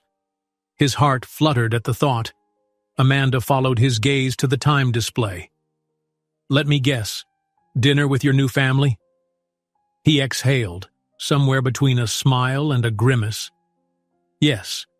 I don't even know if we'd call it that yet, but I'm not going to hide from the label." His voice wavered slightly. "I owe them so much time." "Then go," she encouraged. "I'll keep refining the documents, maybe check in with Caldwell about tomorrow's briefing. You can review everything later tonight or in the morning." He stood, offering a grateful nod. "Amanda, really, thank you." She set the folder aside. "You're welcome, Mr. Carter. And for what it's worth, I've never seen you this determined about something that isn't strictly business. That's kind of nice." Her words lingered as he stepped into the corridor, feeling unexpectedly vulnerable. Determined, yes, but also uncertain. He'd spent years forging a reputation as the unstoppable Alexander Carter. Now, fatherhood exposed every crack he tried so hard to hide. Yet, for all the confusion it brought, he realized it was also making him more human, more grounded. A quick detour to his suite's bathroom gave him a chance to freshen up. Splashes of cold water on his face, a neat recomb of his hair. Even though the dinner with Catherine and the twins wasn't a formal affair, he wanted to look presentable. He opted for a simple button-down shirt and nice slacks, leaving the tie behind. He checked his phone. Catherine had texted, "We're in the main dining room starboard side. Got a table by the window. The boys can't wait. See you soon." A hint of a smile curved his lips as he left for Deck 3, where the main dining room offered sweeping ocean views. The atmosphere in the corridor changed with each step downward. Families emerged from staterooms, dressed in casual but neat outfits, laughter and conversation echoing. A family cruise, Alexander thought. He was right in the center of it, though never had he expected to be part of that family crowd. He tried not to dwell on the years he could have shared with the twins. Upon reaching the dining room, a friendly hostess escorted him to a table near tall windows that framed the orange and pink hues of a setting sun. Catherine rose as he approached, and the twins looked up from their seats, smiles illuminating their faces. "You made it!" Nathan greeted, an echo of his earlier morning exclamation on the basketball court. "I wouldn't miss this," Alexander said, forcing composure over the sudden warmth in his chest. He set a hand lightly on Nathan's shoulder before turning to Noah, who offered a shy grin in return. Catherine gestured for him to sit in the empty chair beside her, across from the boys. "They were just deciding between pizza and pasta," she explained, rolling her eyes with amused affection. "It might be a fierce debate." Alexander chuckled. "Well, you can't really go wrong with either on a cruise. Everything's made to order." Nathan leaned forward conspiratorially. "Sometimes they have chocolate pizza for dessert," he whispered, as though imparting a secret. "Chocolate pizza?" Alexander feigned surprise, though he'd heard of such novelty treats. "We'll have to see if it's on the menu tonight." A waiter approached, handing out menus and pouring glasses of ice water. Catherine helped the boys decipher the children's section, while Alexander quickly scanned the adult entrees: filet mignon, grilled salmon, lobster linguine. His appetite was uncertain, overshadowed by the nerves of this unusual family meeting. After a few moments, the waiter returned to take their order. Nathan opted for a pepperoni pizza, Noah went with spaghetti and meatballs, Catherine chose a grilled chicken salad, and Alexander requested the lobster linguine, mostly out of habit. Small talk filled the lull as the waiter disappeared. Noah mentioning how the magic show ended, Nathan boasting about his cameo on stage. At first, the conversation revolved around the day's events, light and simple. But Catherine eventually turned to Alexander, her gaze turning serious. "We should talk about the next steps," she said softly, mindful of the boys' presence. "They'll need a stable routine once we get back on land." Alexander nodded, heart thudding. "I agree. I'll be traveling, but I'm prepared to adjust my schedule. I can visit often, or maybe you'd consider letting them spend time with me where I live." He paused, uncertain how to phrase his next question. "Do you still reside in Phoenix?" Catherine finished. "We moved there about a year ago. I found a decent job as a paralegal, ironically." A wry smile flickered over her lips. "The boys are settled in a good public school. We have a small rental house near a park. It's not glamorous, but it's ours." He tried to keep the regret from his face. If things had gone differently, maybe Catherine wouldn't have struggled so hard. "That's good," he managed. "Phoenix. I can make that trip from LA easily. I could even arrange for them to visit me at my place, if you're comfortable." Before Catherine could respond, the boys perked up. "We want to see your house," Nathan declared, swapping a glance with Noah. "Is it huge? Do you have a pool?" Alexander glanced at Catherine, who gave a small shrug of acceptance. "Yes," he said carefully, focusing on the twins. "I do have a pool, but it's not just for fun. You'd have to learn to swim properly first, okay?" Nathan puffed his chest. "We already know a little bit. Mom took us to swimming lessons in the summer." Catherine nodded with a soft smile, remembering. "They're not experts yet, but they can handle the shallow end." The conversation turned gently playful, with the boys pressing Alexander for more details about his home. Did he have a dog? No, but he'd considered it. This was news to even him. Did he have video games? Some, though he rarely played. Catherine occasionally cut in with caution, making sure the boys weren't bombarding him, but Alexander found himself delighting in their curiosity. When the waiter delivered the food, the aroma of melted cheese and fresh pasta wafted up to greet them. The twins attacked their meals with enthusiasm, while Catherine and Alexander sampled their own dishes. Through it all, the talk resumed. Polite banter about the ship's next-day itinerary, a comedic retelling of how Nathan nearly missed the bus on a school field trip last month, and how Noah once helped rescue a stray cat in their neighborhood. Catherine gently steered the conversation toward the question of custody. "We haven't discussed formal arrangements, but that's something we need to figure out," she said, keeping her tone low so it wouldn't alarm the boys. Alexander's stomach tightened. He brushed his napkin across his lips, choosing words carefully. "I want to be part of their lives regularly. I'm willing to do what it takes, whether that's co-parenting from a distance or another approach. Of course, I'd like them to visit me, especially during school breaks." Catherine nodded. "That seems fair. I just want to ensure they have stability. Let's take it step by step." He bit back the urge to apologize once more for the lost time. They'd have plenty of heavy discussions soon enough. For now, they agreed to speak privately later, tonight or tomorrow, where they could outline specifics without the kids overhearing adult complexities. As they ate, the setting sun dipped below the horizon, painting the sky with streaks of gold and lavender. Warm overhead lights in the dining room replaced the natural glow, and a string quartet in the corner began playing a gentle tune. More families settled at nearby tables, but none seemed to pay the group special attention, which Alexander quietly appreciated. Eventually, dessert menus came around.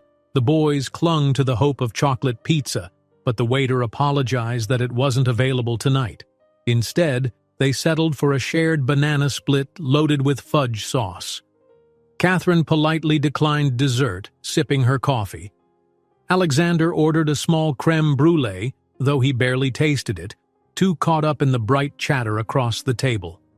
Nathan and Noah polished off the banana split with comedic speed, leaving sticky faces and satisfied grins in their wake. Wiping them off with napkins, Catherine shook her head with mock exasperation. "You two are hopeless." Noah giggled.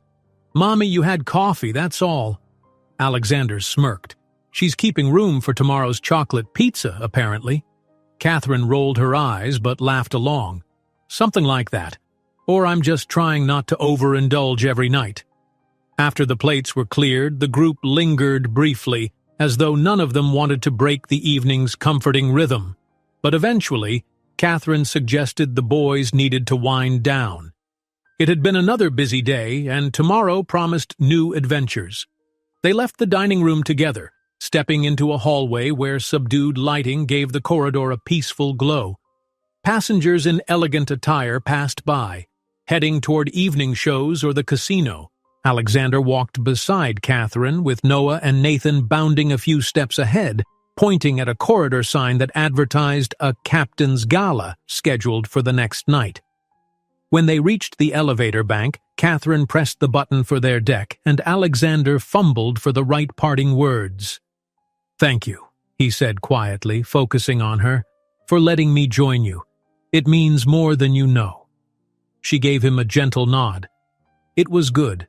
The boys are so happy right now." She hesitated, glancing at them as they crowded in front of the elevator doors. "But we still need to talk. Serious talk." "I know," he murmured back. "How about after they're asleep? I can come by your cabin, or we can find a quiet lounge. Whatever you prefer." She seemed to consider. "Let's meet at that little observation lounge on deck 14 again. Around 10? 10, he confirmed. "I'll be there." The elevator opened with a soft chime, and the twins rushed inside, beckoning for their mother. Catherine followed them in, turning to Alexander one last time. "Good night." "Good night," he echoed. Then the doors slid shut, carrying them away. Alexander stood in the quiet corridor, a swirl of emotions coursing through him. Warmth, trepidation, and a pinch of sorrow for the years they'd lost. A group of passing passengers jolted him from his thoughts, forcing him to step aside. Taking a deep breath, he headed for the elevator that would take him back to his own suite. He needed a moment to compose himself before the late-night discussion, an inevitable confrontation with the past. Though he felt the weight of the conversation looming, he also sensed a subtle undercurrent of hope. Dinner had been nice, even normal. There were jokes, shared glances, and playful banter. For the first time in a long while, Alexander experienced a taste of ordinary family life, the kind he'd once dismissed as something he'd get around to someday. Now, someday had abruptly become today. Making his way through the softly lit corridors, he reflected on the fast-approaching meeting with Catherine. No lawyers, no boardrooms, just the two of them confronting the unresolved matters that had shaped their separate paths. If everything went right, they might emerge from the conversation not as adversaries, but as partners in guiding the twins into a future that included both parents. Strangely enough, that possibility buoyed Alexander, and as he prepared to face the night's raw truths, he clung to the idea that perhaps, just perhaps, redemption was possible for a man who had all but abandoned the notion of second chances. Night settled gently over the Maravilla, its decks bathed in the soft glow of moonlight. Most passengers headed to the theaters or bars for late shows. A few couples strolled along the railings, savoring the rhythmic push of the ocean. But Alexander's mind was fixed on one destination: the observation lounge on deck 14. He arrived at 9:55 p.m., nerves skittering across his chest. Soft instrumental music played overhead in the otherwise empty space. Floor-to-ceiling windows offered a panoramic view of the dark sea, a scattering of stars overhead. He found a seat in a secluded corner, a cluster of plush chairs facing the glass. The lounge's mood lighting was subdued, casting warm amber hues that blended with the bluish glow of moonlit water. As the minutes ticked by, he tried to organize his thoughts. He hadn't come armed with a script or a strategy, just an intent to hear Catherine out, to figure out how best to support the twins, and to address the rift that had once torn them apart. For a man who lived by polished plans, the uncertainty rattled him. At precisely 10 p.m., Catherine slipped into the lounge. She wore a casual sweater over jeans, her hair down, giving her a softer look than the polished persona he remembered from their final months together. Their eyes met, and a fragile smile passed between them. He stood, motioning to the chair beside him. She nodded in thanks and settled in. For a few moments they said nothing. Instead, they gazed out at the ocean's vastness, listening to the hush of the ship slicing through the waves. Finally, Catherine turned to him, folding her hands in her lap. "Thank you for coming," she said softly. Alexander managed a small, tense chuckle. "I should be thanking you. After everything, you still gave me this chance." She looked down, as if recalling old wounds. "I know. But the boys deserve to know their father. I never wanted to keep them from you forever." Her mention of forever stung. It hinted at the guilt that had fueled his anger for the past few years. He pushed aside the bitterness. There were more important matters at stake. "So let's talk," he said. "About what comes next. About how to give them what they need." Catherine exhaled, shoulders sagging a bit. "They need stability most of all. They're at an age where routines matter. School, friends, sports. I don't want them shuttling back and forth constantly, but I also want them to have real time with you." She paused, then met his eyes. "What do you envision?" He leaned forward, elbows on his knees. "My work is intense. I won't pretend I can be there every day, but I'm willing to come to Phoenix regularly. I can schedule longer weekend visits, maybe even a week at a time every so often, and on school breaks I'd love to bring them to my home in Los Angeles, maybe even short trips if they want." Catherine mulled this over. "That seems fair.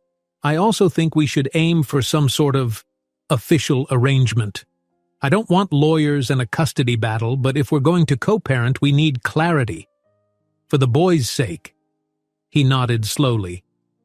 "I agree. Although the word custody—" He trailed off. It conjured images of lawyers brandishing documents, of the tabloids swirling with scandal. "I'd rather handle this quietly and amicably." She offered a thin smile. "So would I. I have no intention of dragging them through the courts, but maybe a written agreement just so we both have structure." His chest tightened with relief. "We can figure out the details. I'll of course provide child support. Whatever's necessary. I want them to have every opportunity." For a flicker of a second, Catherine's face flashed with old hurt.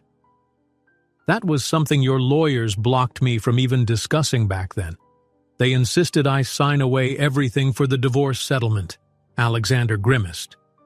I was angry, and I let them handle it all. I'm sorry." His voice caught with genuine remorse.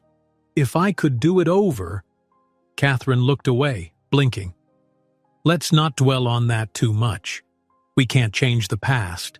Let's focus on the present and how to move forward." "Right," he murmured, nodding. "The present."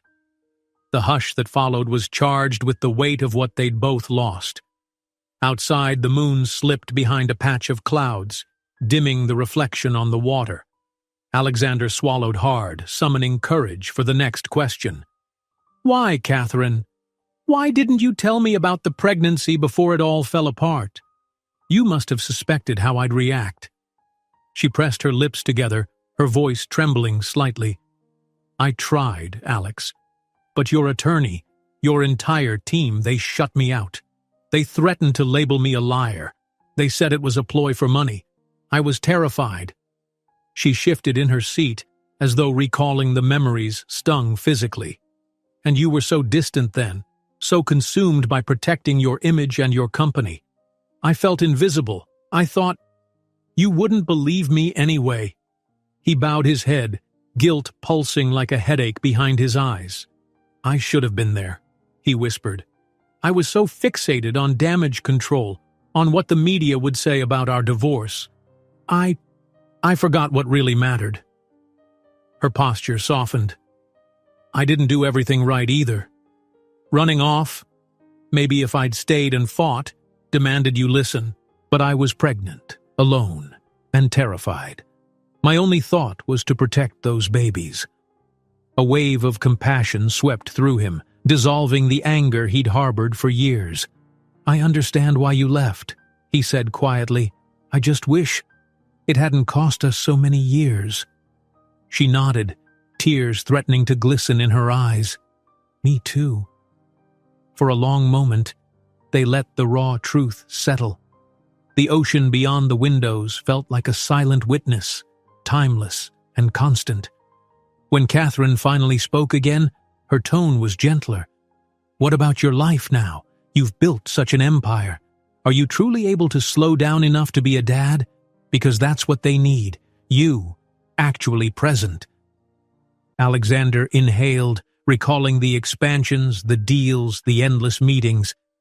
I won't lie, it's a huge shift, but I can delegate more. I've got a strong team, including Amanda. I'm not needed in the trenches for every move. I can restructure my schedule. He dared a small smile. I might not be home for dinner every single night, but I can be there a lot more than I used to, and I want to be. Catherine studied him carefully, as if searching for sincerity. They'll hold you to that, you know, she said, voice quiet. If you promise to show up for their school play or a basketball game, you can't miss it for some last-minute business trip. A memory of the twins on the basketball court that morning flashed in his mind, reminding him how easily their faces lit with joy. I get it. I won't make promises I can't keep. She inclined her head in acknowledgement, exhaling as though a weight lifted. Then, let's try. Start with a schedule. You come out to Phoenix for a weekend soon, see the place, meet their teachers, that sort of thing. If you want them to visit your home, we can plan for an upcoming school break. Alexander nodded eagerly. That sounds good. I'll check my calendar for the next free weekend. I'll keep my travel flexible. They fell silent again, the conversation pivoting from logistics to something deeper. Catherine wrapped her arms around herself, gazing into the quiet lounge. Do you ever regret us? She asked suddenly, almost in a whisper. The question struck him like a punch. He hesitated, recalling their early days, when he was a rising corporate star and she was the small-town girl who marveled at his big-city world. I don't regret loving you, he said, voice thick.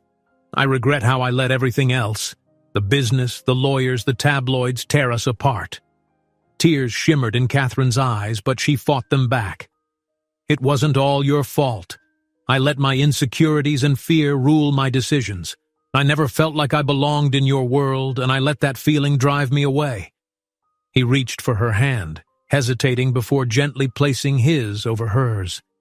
She didn't pull back. We were both under pressure. We made mistakes. But we got something beautiful out of it. 2 amazing boys. She squeezed his hand lightly, her expression flooded with a tender sorrow. They are pretty amazing, aren't they? He smiled genuinely. They are.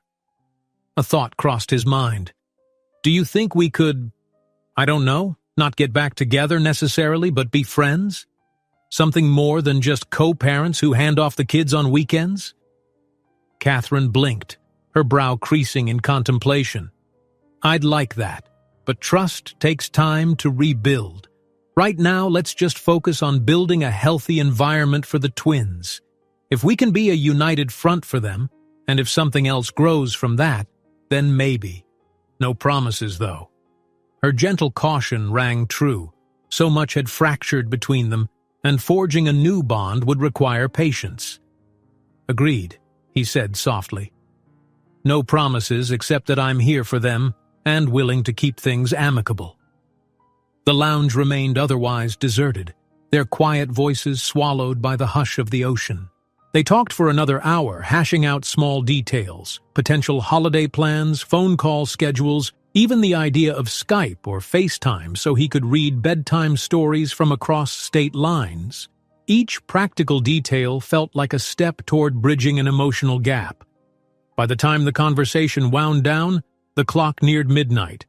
Their eyes showed signs of fatigue, yet an undercurrent of hope also sparkled there. "I should let you rest," Alexander finally said, rising from his chair, "and I have an early investor briefing with Caldwell tomorrow." Catherine nodded, standing as well. "The boys will be thrilled if you can find time to see them again tomorrow." "Count on it," he assured her, a quiet confidence replacing his earlier hesitation. He walked her to the lounge's exit, where the corridor stretched out in near silence. For a heartbeat they stood facing each other, the subtle tension of so many unresolved memories hovering in the air. Then, with a soft inclination of her head, Catherine started down the hallway toward her cabin. Alexander watched her go, reflecting on how different this night was from anything he'd anticipated before boarding the Meraviglia. In the space of a day, fatherhood and co-parenting arrangements had displaced the once all-consuming weight of corporate ambition. He didn't regret it. If anything, he felt a measure of peace, like he was stepping off a treadmill he'd run on for too long. Returning to his own suite, he quietly closed the door and leaned against it, letting the day's emotional intensity wash over him. His phone buzzed once, a message from Amanda, reminding him of the next morning's meeting time. Another message followed from Caldwell's assistant, verifying location details. Business beckoned as ever, but it no longer felt like his sole reason for waking up in the morning. He set the phone aside, poured himself a small glass of water, and gazed out the window at the moonlit sea. Catherine's words echoed in his mind. If something else grows from that, then maybe. No promises. A year ago he might have needed everything spelled out. Now he was strangely content with a cautious, open-ended possibility. It was a beginning, perhaps for them both. Brushing a hand over his face, he reminded himself that tomorrow he'd juggle calls, investor meetings, and hopefully a bit of time with Noah and Nathan. It wouldn't be easy. But for the first time since building his empire, he believed he was capable of sharing his life's passion with something else. Someone else. He downed the water, set the glass on a table, and allowed himself a small, genuine smile. In the reflection of the dark window, he glimpsed not just Alexander Carter, the formidable CEO, but a man on the cusp of fatherhood, a man who might yet learn that success isn't measured in quarterly profits alone. Exhausted but strangely uplifted, he flicked off the suite's main lights, leaving only the gentle glow of a bedside lamp. Outside, the Atlantic stretched infinitely beneath the moonlight. Inside, for the first time in a very long while, Alexander Carter felt like he was heading in the right direction. Morning broke with a bright, cloudless sky, and the Meraviglia began to bustle with renewed energy. Guests emerged from staterooms for breakfast buffets, poolside loungers, and the day's slate of activities. But Alexander Carter had another agenda in mind. He'd risen early, roused by both a flurry of text messages from his corporate team and the lingering sense of promise from the night before. By 7:30 a.m., he stood on his private balcony, phone pressed to his ear, finalizing details with Thomas Caldwell about the day's official signing ceremony. The ocean glistened below, its gentle roll reminding him how far he'd traveled, from his old routines and his once lonely life. "Yes, Thomas," he said, scanning the horizon. "The lounge on Deck 8 is reserved for noon. We'll have the press kit there and a few select business reporters for coverage, that's correct. Just a controlled environment, no general media access." A pause. "Perfect, I'll see you then." He ended the call and immediately dialed Amanda. She picked up on the first ring. "We're set," he told her, a crisp satisfaction in his tone. "You'll prepare the final documents?" "Of course," she replied, her voice gentle but efficient. "They'll be at the lounge by 11:30. I've also arranged for a photographer, discreet, as you requested." Alexander exhaled, nodding. "Good. I want this locked down quickly. And after it's done, I'm clearing my schedule for the rest of the afternoon." Amanda's subtle hesitation could be sensed through the phone. Understood. Are you planning more time with your family? A flicker of warmth moved through him at the word family. Yes, he said simply. Let me know if anything urgent comes up, but otherwise handle it. She confirmed, then hung up. Alexander slipped the phone into his pocket. He knew the day's formalities would bring him back under the corporate spotlight, if only briefly. The key was not to let it devour his renewed priority, being present for his sons. He glanced at his watch. Still enough time to grab breakfast with the twins, assuming they were up. A text from Catherine arrived just then. Boys want breakfast at the buffet on deck 11. Join us if you can.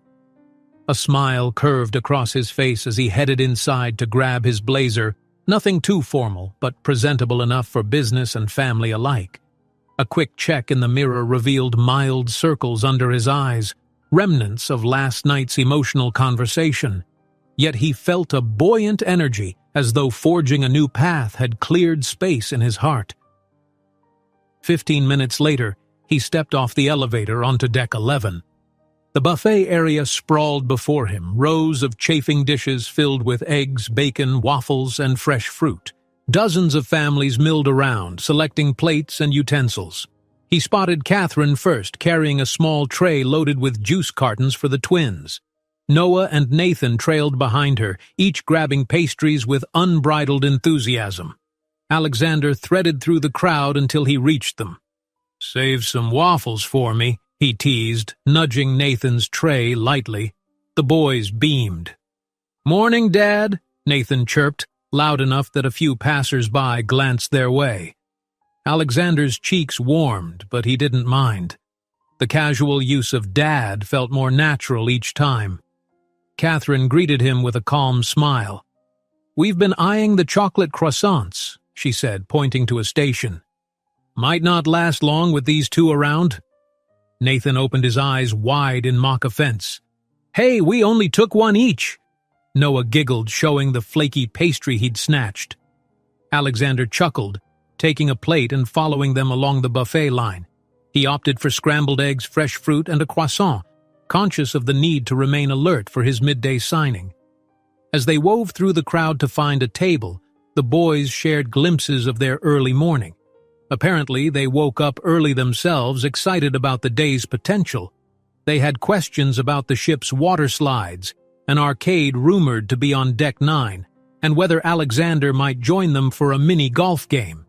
He promised to check his schedule, but made no firm commitments yet. They settled at a table by a large window, the ocean's blue sprawling in the background. The twins immediately dug into their plates, leaving streaks of syrup and pastry crumbs behind. Catherine quietly sipped her coffee, then glanced at Alexander. "Big day for you, right? The deal?" He nodded, pouring cream into his own coffee. "Yes, we're signing at noon with Caldwell. A small ceremony mostly for our records. I shouldn't be tied up too long, maybe an hour or two." Nathan perked up. "Does that mean you can play mini-golf after?" Alexander hesitated, remembering his vow to keep promises realistic. "We'll see. I'll text your mom once I'm free. If you're not busy, I'd love to." Both boys seemed satisfied with that. Noah took a mouthful of eggs, then looked thoughtful. "Do you like your job?" he asked suddenly, a question that blindsided Alexander. Catherine raised her eyebrows, clearly intrigued. Alexander set down his fork. "Yes, I do. It's challenging and I meet interesting people. But it can be stressful. Why do you ask?" Noah shrugged, swirling a piece of waffle in syrup. "Just wondering. You're always talking on the phone or in meetings. It doesn't look fun." A surprising laugh escaped Alexander. "It's not exactly fun like basketball or magic shows, no." He tapped the table lightly. "But it lets me do what I need to do, like be here on this ship and make sure you both have what you need." Satisfied, Noah nodded, returning to his plate. Nathan piped in with a grand idea about inventing a job that's always fun. which led to a mini-debate between the brothers over the feasibility of a professional candy taster career.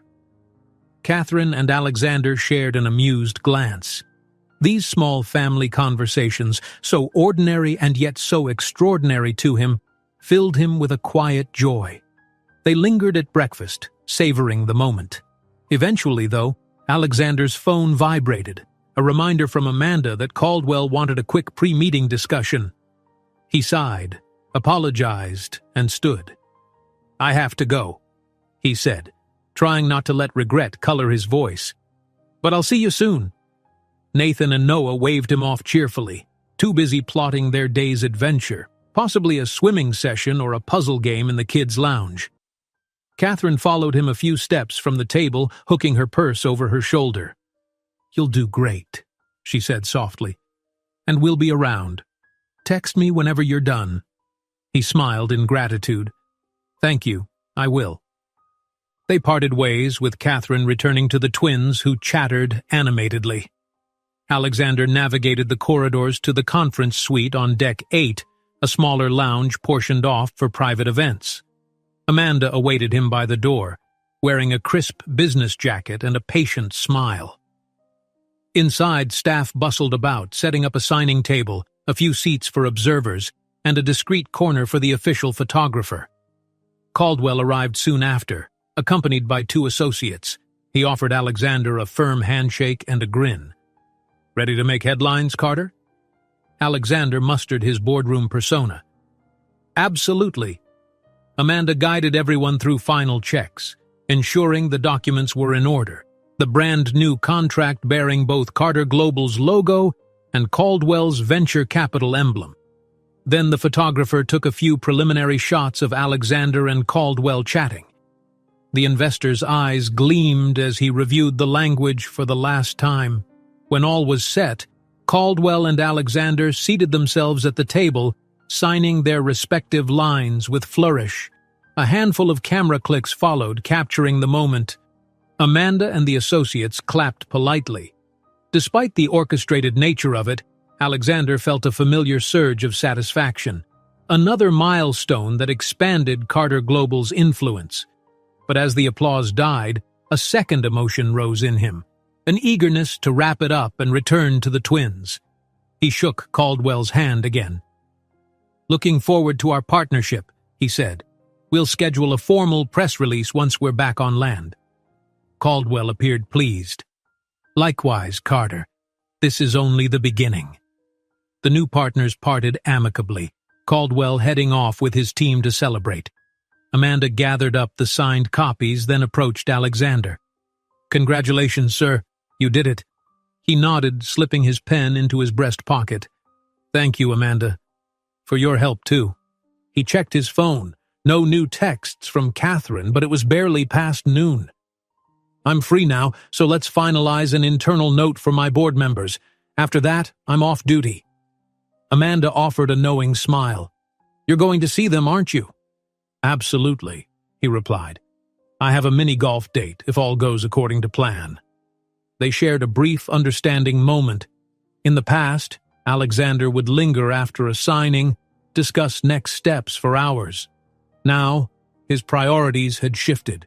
Amanda sensed it, and she respected it. "I'll email you the board memo within the hour. Just sign off on it whenever you can." He thanked her again, then stepped out of the lounge. Making his way through the busy corridor, he felt a distinct weight lift from his shoulders. The expansion was locked in, the biggest professional hurdle of the cruise cleared. Everything else could wait, except fatherhood. He hastily tapped out a text to Catherine. "Done with the signing. Where are you guys? Ready for mini-golf?" A few minutes later, her reply, "We're at the arcade on Deck 9 near the mini-golf course. Boys are itching to play. Come join us." A grin spread across his face. He quickened his pace, weaving past guests and staff. The rhythmic hum of the ship beneath his feet seemed to align with his own pulse. As he entered the elevator, he glanced around, half expecting to see a reflection of his old self, dressed in a suit, single-minded. But the man in the polished surface now wore a relaxed expression, a new glint in his eyes. When he exited on Deck 9, The sounds of arcade games and children's laughter enveloped him. He passed rows of flashy machines, pixelated screens, and prize counters. Then, just beyond, an open doorway led to a small outdoor mini-golf course perched on the side deck. He heard Nathan's excited squeal and Noah's playful retort, both carried by the breeze. Stepping onto the faux grass course, he spotted them immediately. Catherine leaning against a railing, eyes tracking the twins as they argued about who'd take the first shot. The midday sun glowed, reflecting off the bright putters and vibrant mini-golf obstacles, tiny windmills, loop-de-loops, and colorful ramps. At the sight of Alexander, Nathan and Noah perked up, raising their putters triumphantly. "Dad!" Noah hollered. "Come on, we've got an extra club for you." Catherine turned, meeting Alexander's gaze with a soft, knowing smile. "They've been warming up. You might be at a disadvantage." Alexander laughed. "I can handle it." Then, approaching them, he accepted a neon green putter from Noah. "All right," he declared, setting his shoulders. "Let's see what you two are made of." The twins whooped, and the four of them launched into a spirited round of mini-golf. Competition aside, Alexander simply reveled in the ordinary, joyous act of playing a game with his children. The corporate triumph from moments ago felt secondary, a stepping stone to a life he no longer wanted to ignore. Whenever his phone vibrated in his pocket, he ignored it. He was a father first today, carving out time to chase after neon golf balls, cheer on every improbable hole-in-one, and grin at Catherine when one of the boys turned to them, face aglow with delight. In that pocket of sunshine, amid laughter and the clack of plastic putters, Alexander Carter discovered a balance he had once believed unattainable. And for now, just for now, nothing else mattered. The final full day of the Maravillas voyage arrived with a soft sunrise over calm waters. Passengers bustled around the ship, snapping photos of the last glimmers of the ocean vistas before returning to their everyday lives. For Alexander, the day felt like both a closure and a new start, the end of a cruise that had redefined his entire world.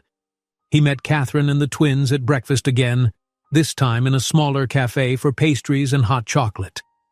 The mood was light, if somewhat wistful. Everyone knew the ship would dock tomorrow morning, scattering them back to separate addresses and routines. Yet now they understood they wouldn't be strangers any longer. The boys excitedly chattered about what they might do with their last day, a final whirl at the arcade, maybe one more plunge into the pool.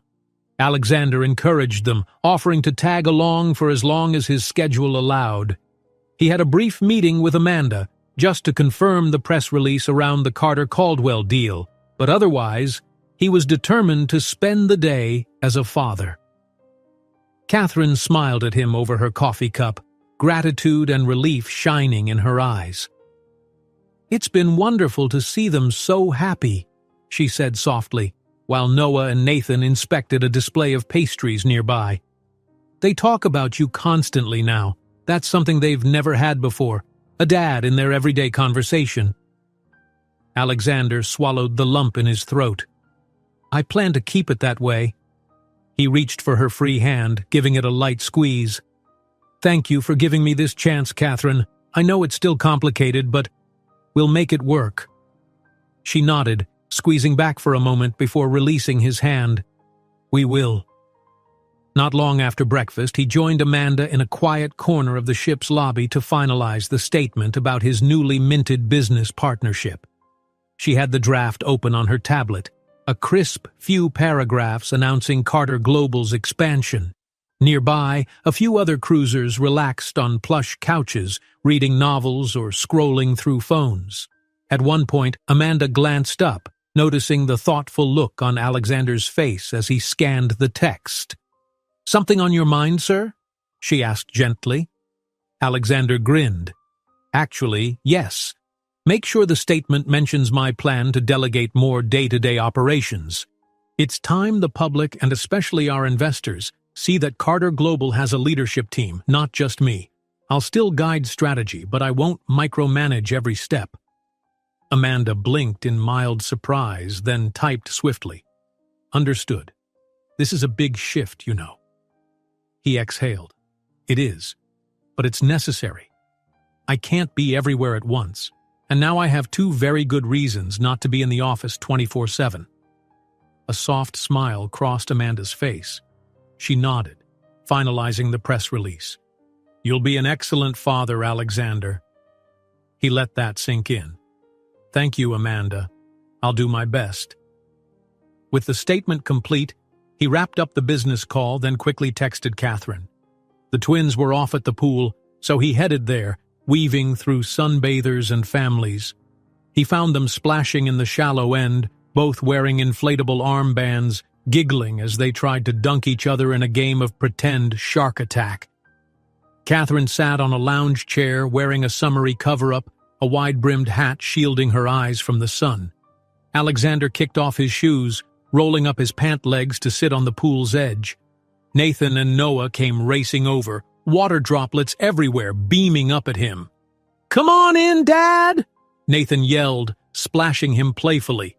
Laughing, Alexander dangled his feet in the warm water.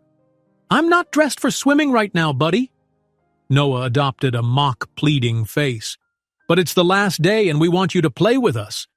Catherine smirked from under her hat. "Sounds like they're giving you no choice." Rolling his eyes in good humor, Alexander stood. "Okay, fine. Give me 5 minutes." He trotted off to the men's locker area, returning in swim trunks he'd bought on a whim the day before. Amid cheers from the twins, he waded into the pool, letting their laughter and splashing baptize him into this new dimension of fatherhood. For the next hour, he forgot about Carter Global entirely. He was simply a dad, tossing the boys gently in the water, helping Noah gain confidence in his strokes, and accepting water-drenched hugs. Catherine occasionally snapped photos from her lounge chair, a gentle smile on her lips that spoke volumes about her own heart's healing. Eventually, they dried off and decided to roam the ship together one last time, sampling ice cream, browsing a souvenir shop, and exploring the photo gallery where snapshots from the week-long cruise were displayed.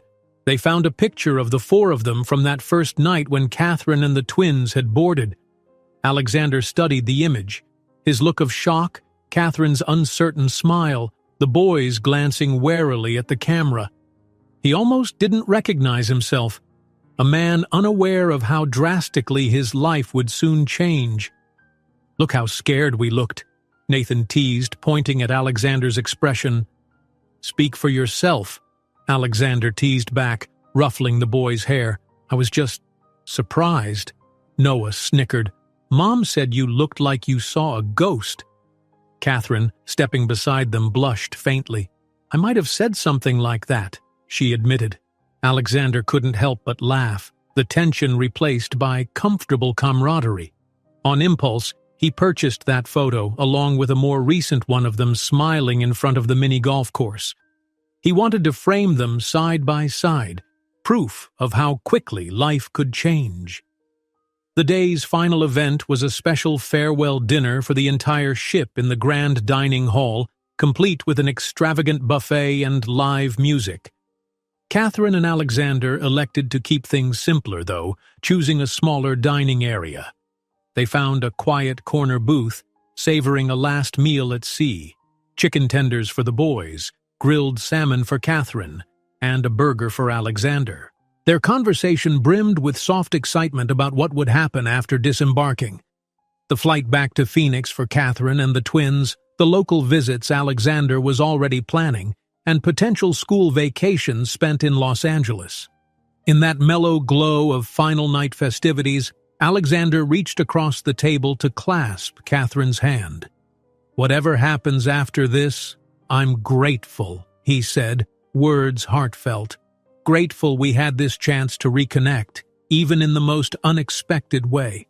Catherine's eyes reflected the low light, shining with emotion.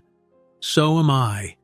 She peered over at the boys who were engrossed in a game of rock, paper, scissors. They finally have both parents in their life. Alexander squeezed her hand gently, then released it as the boys looked up, unaware of the undercurrent of that moment. Dessert arrived, a simple fruit tart they shared family style, each taking turns scooping up bites. Every small exchange felt precious. After dinner, they ambled through the deck under the stars, the ship gently swaying. A warm breeze brushed their faces. Noah and Nathan yawned, their excitement wearing off into sleepy contentment. When they reached Catherine's cabin, the twins muttered disappointed goodnights, sad that this perfect day would soon end.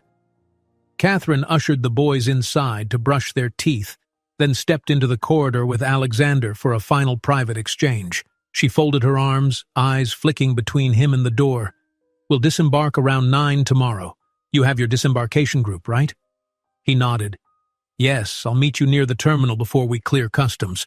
We can at least say goodbye properly, then arrange your flight details. I might be able to give you a lift on my jet, or if you prefer not." She placed a hand on his arm. "Let's see what time the boys wake up, but that could work. Thank you." A heaviness settled in the hallway, the reality that tomorrow the ship's bubble would burst. They were returning to a world of obligations, separate addresses, and complicated histories. Yet now they shared a bond that neither distance nor time could easily sever. Alexander leaned in, pressing a light, hesitant kiss to Catherine's cheek. "Good night," he whispered. "I'll see you in the morning." She gave him a soft, sad smile. "Good night." He strolled away, heart full and uneasy at once, longing to remain with them, acknowledging he couldn't. The gentle hum of the Maravilla's engines lulled him through the corridors until he reached his own suite. There he stood on the balcony one last time, letting the ocean breeze wash over him in the moonlight. Tomorrow they would dock. The cruise that began with a stunning confrontation would end with a promise of a new, fragile future. Alexander Carter, CEO, empire builder, had discovered a role he'd never realized he needed: father. And the weight of that title felt more significant than any deal he'd ever signed. He closed his eyes, inhaling the sea air. No longer was he the solitary figure charting his course solely through corporate ambition. Now, he sailed with two young souls and a woman who shared their history in ways he couldn't ignore. He didn't know every detail of what lay ahead, but for the first time in years, he trusted the journey. Somewhere below, Catherine was tucking Noah and Nathan into bed, telling them the ship's final lullaby. And somewhere inside himself, Alexander felt a quiet refrain of hope echo back. A lullaby for a man reborn by the simplest yet profound gift: a family. If you enjoyed this story, don't miss the next one. Just click on the screen.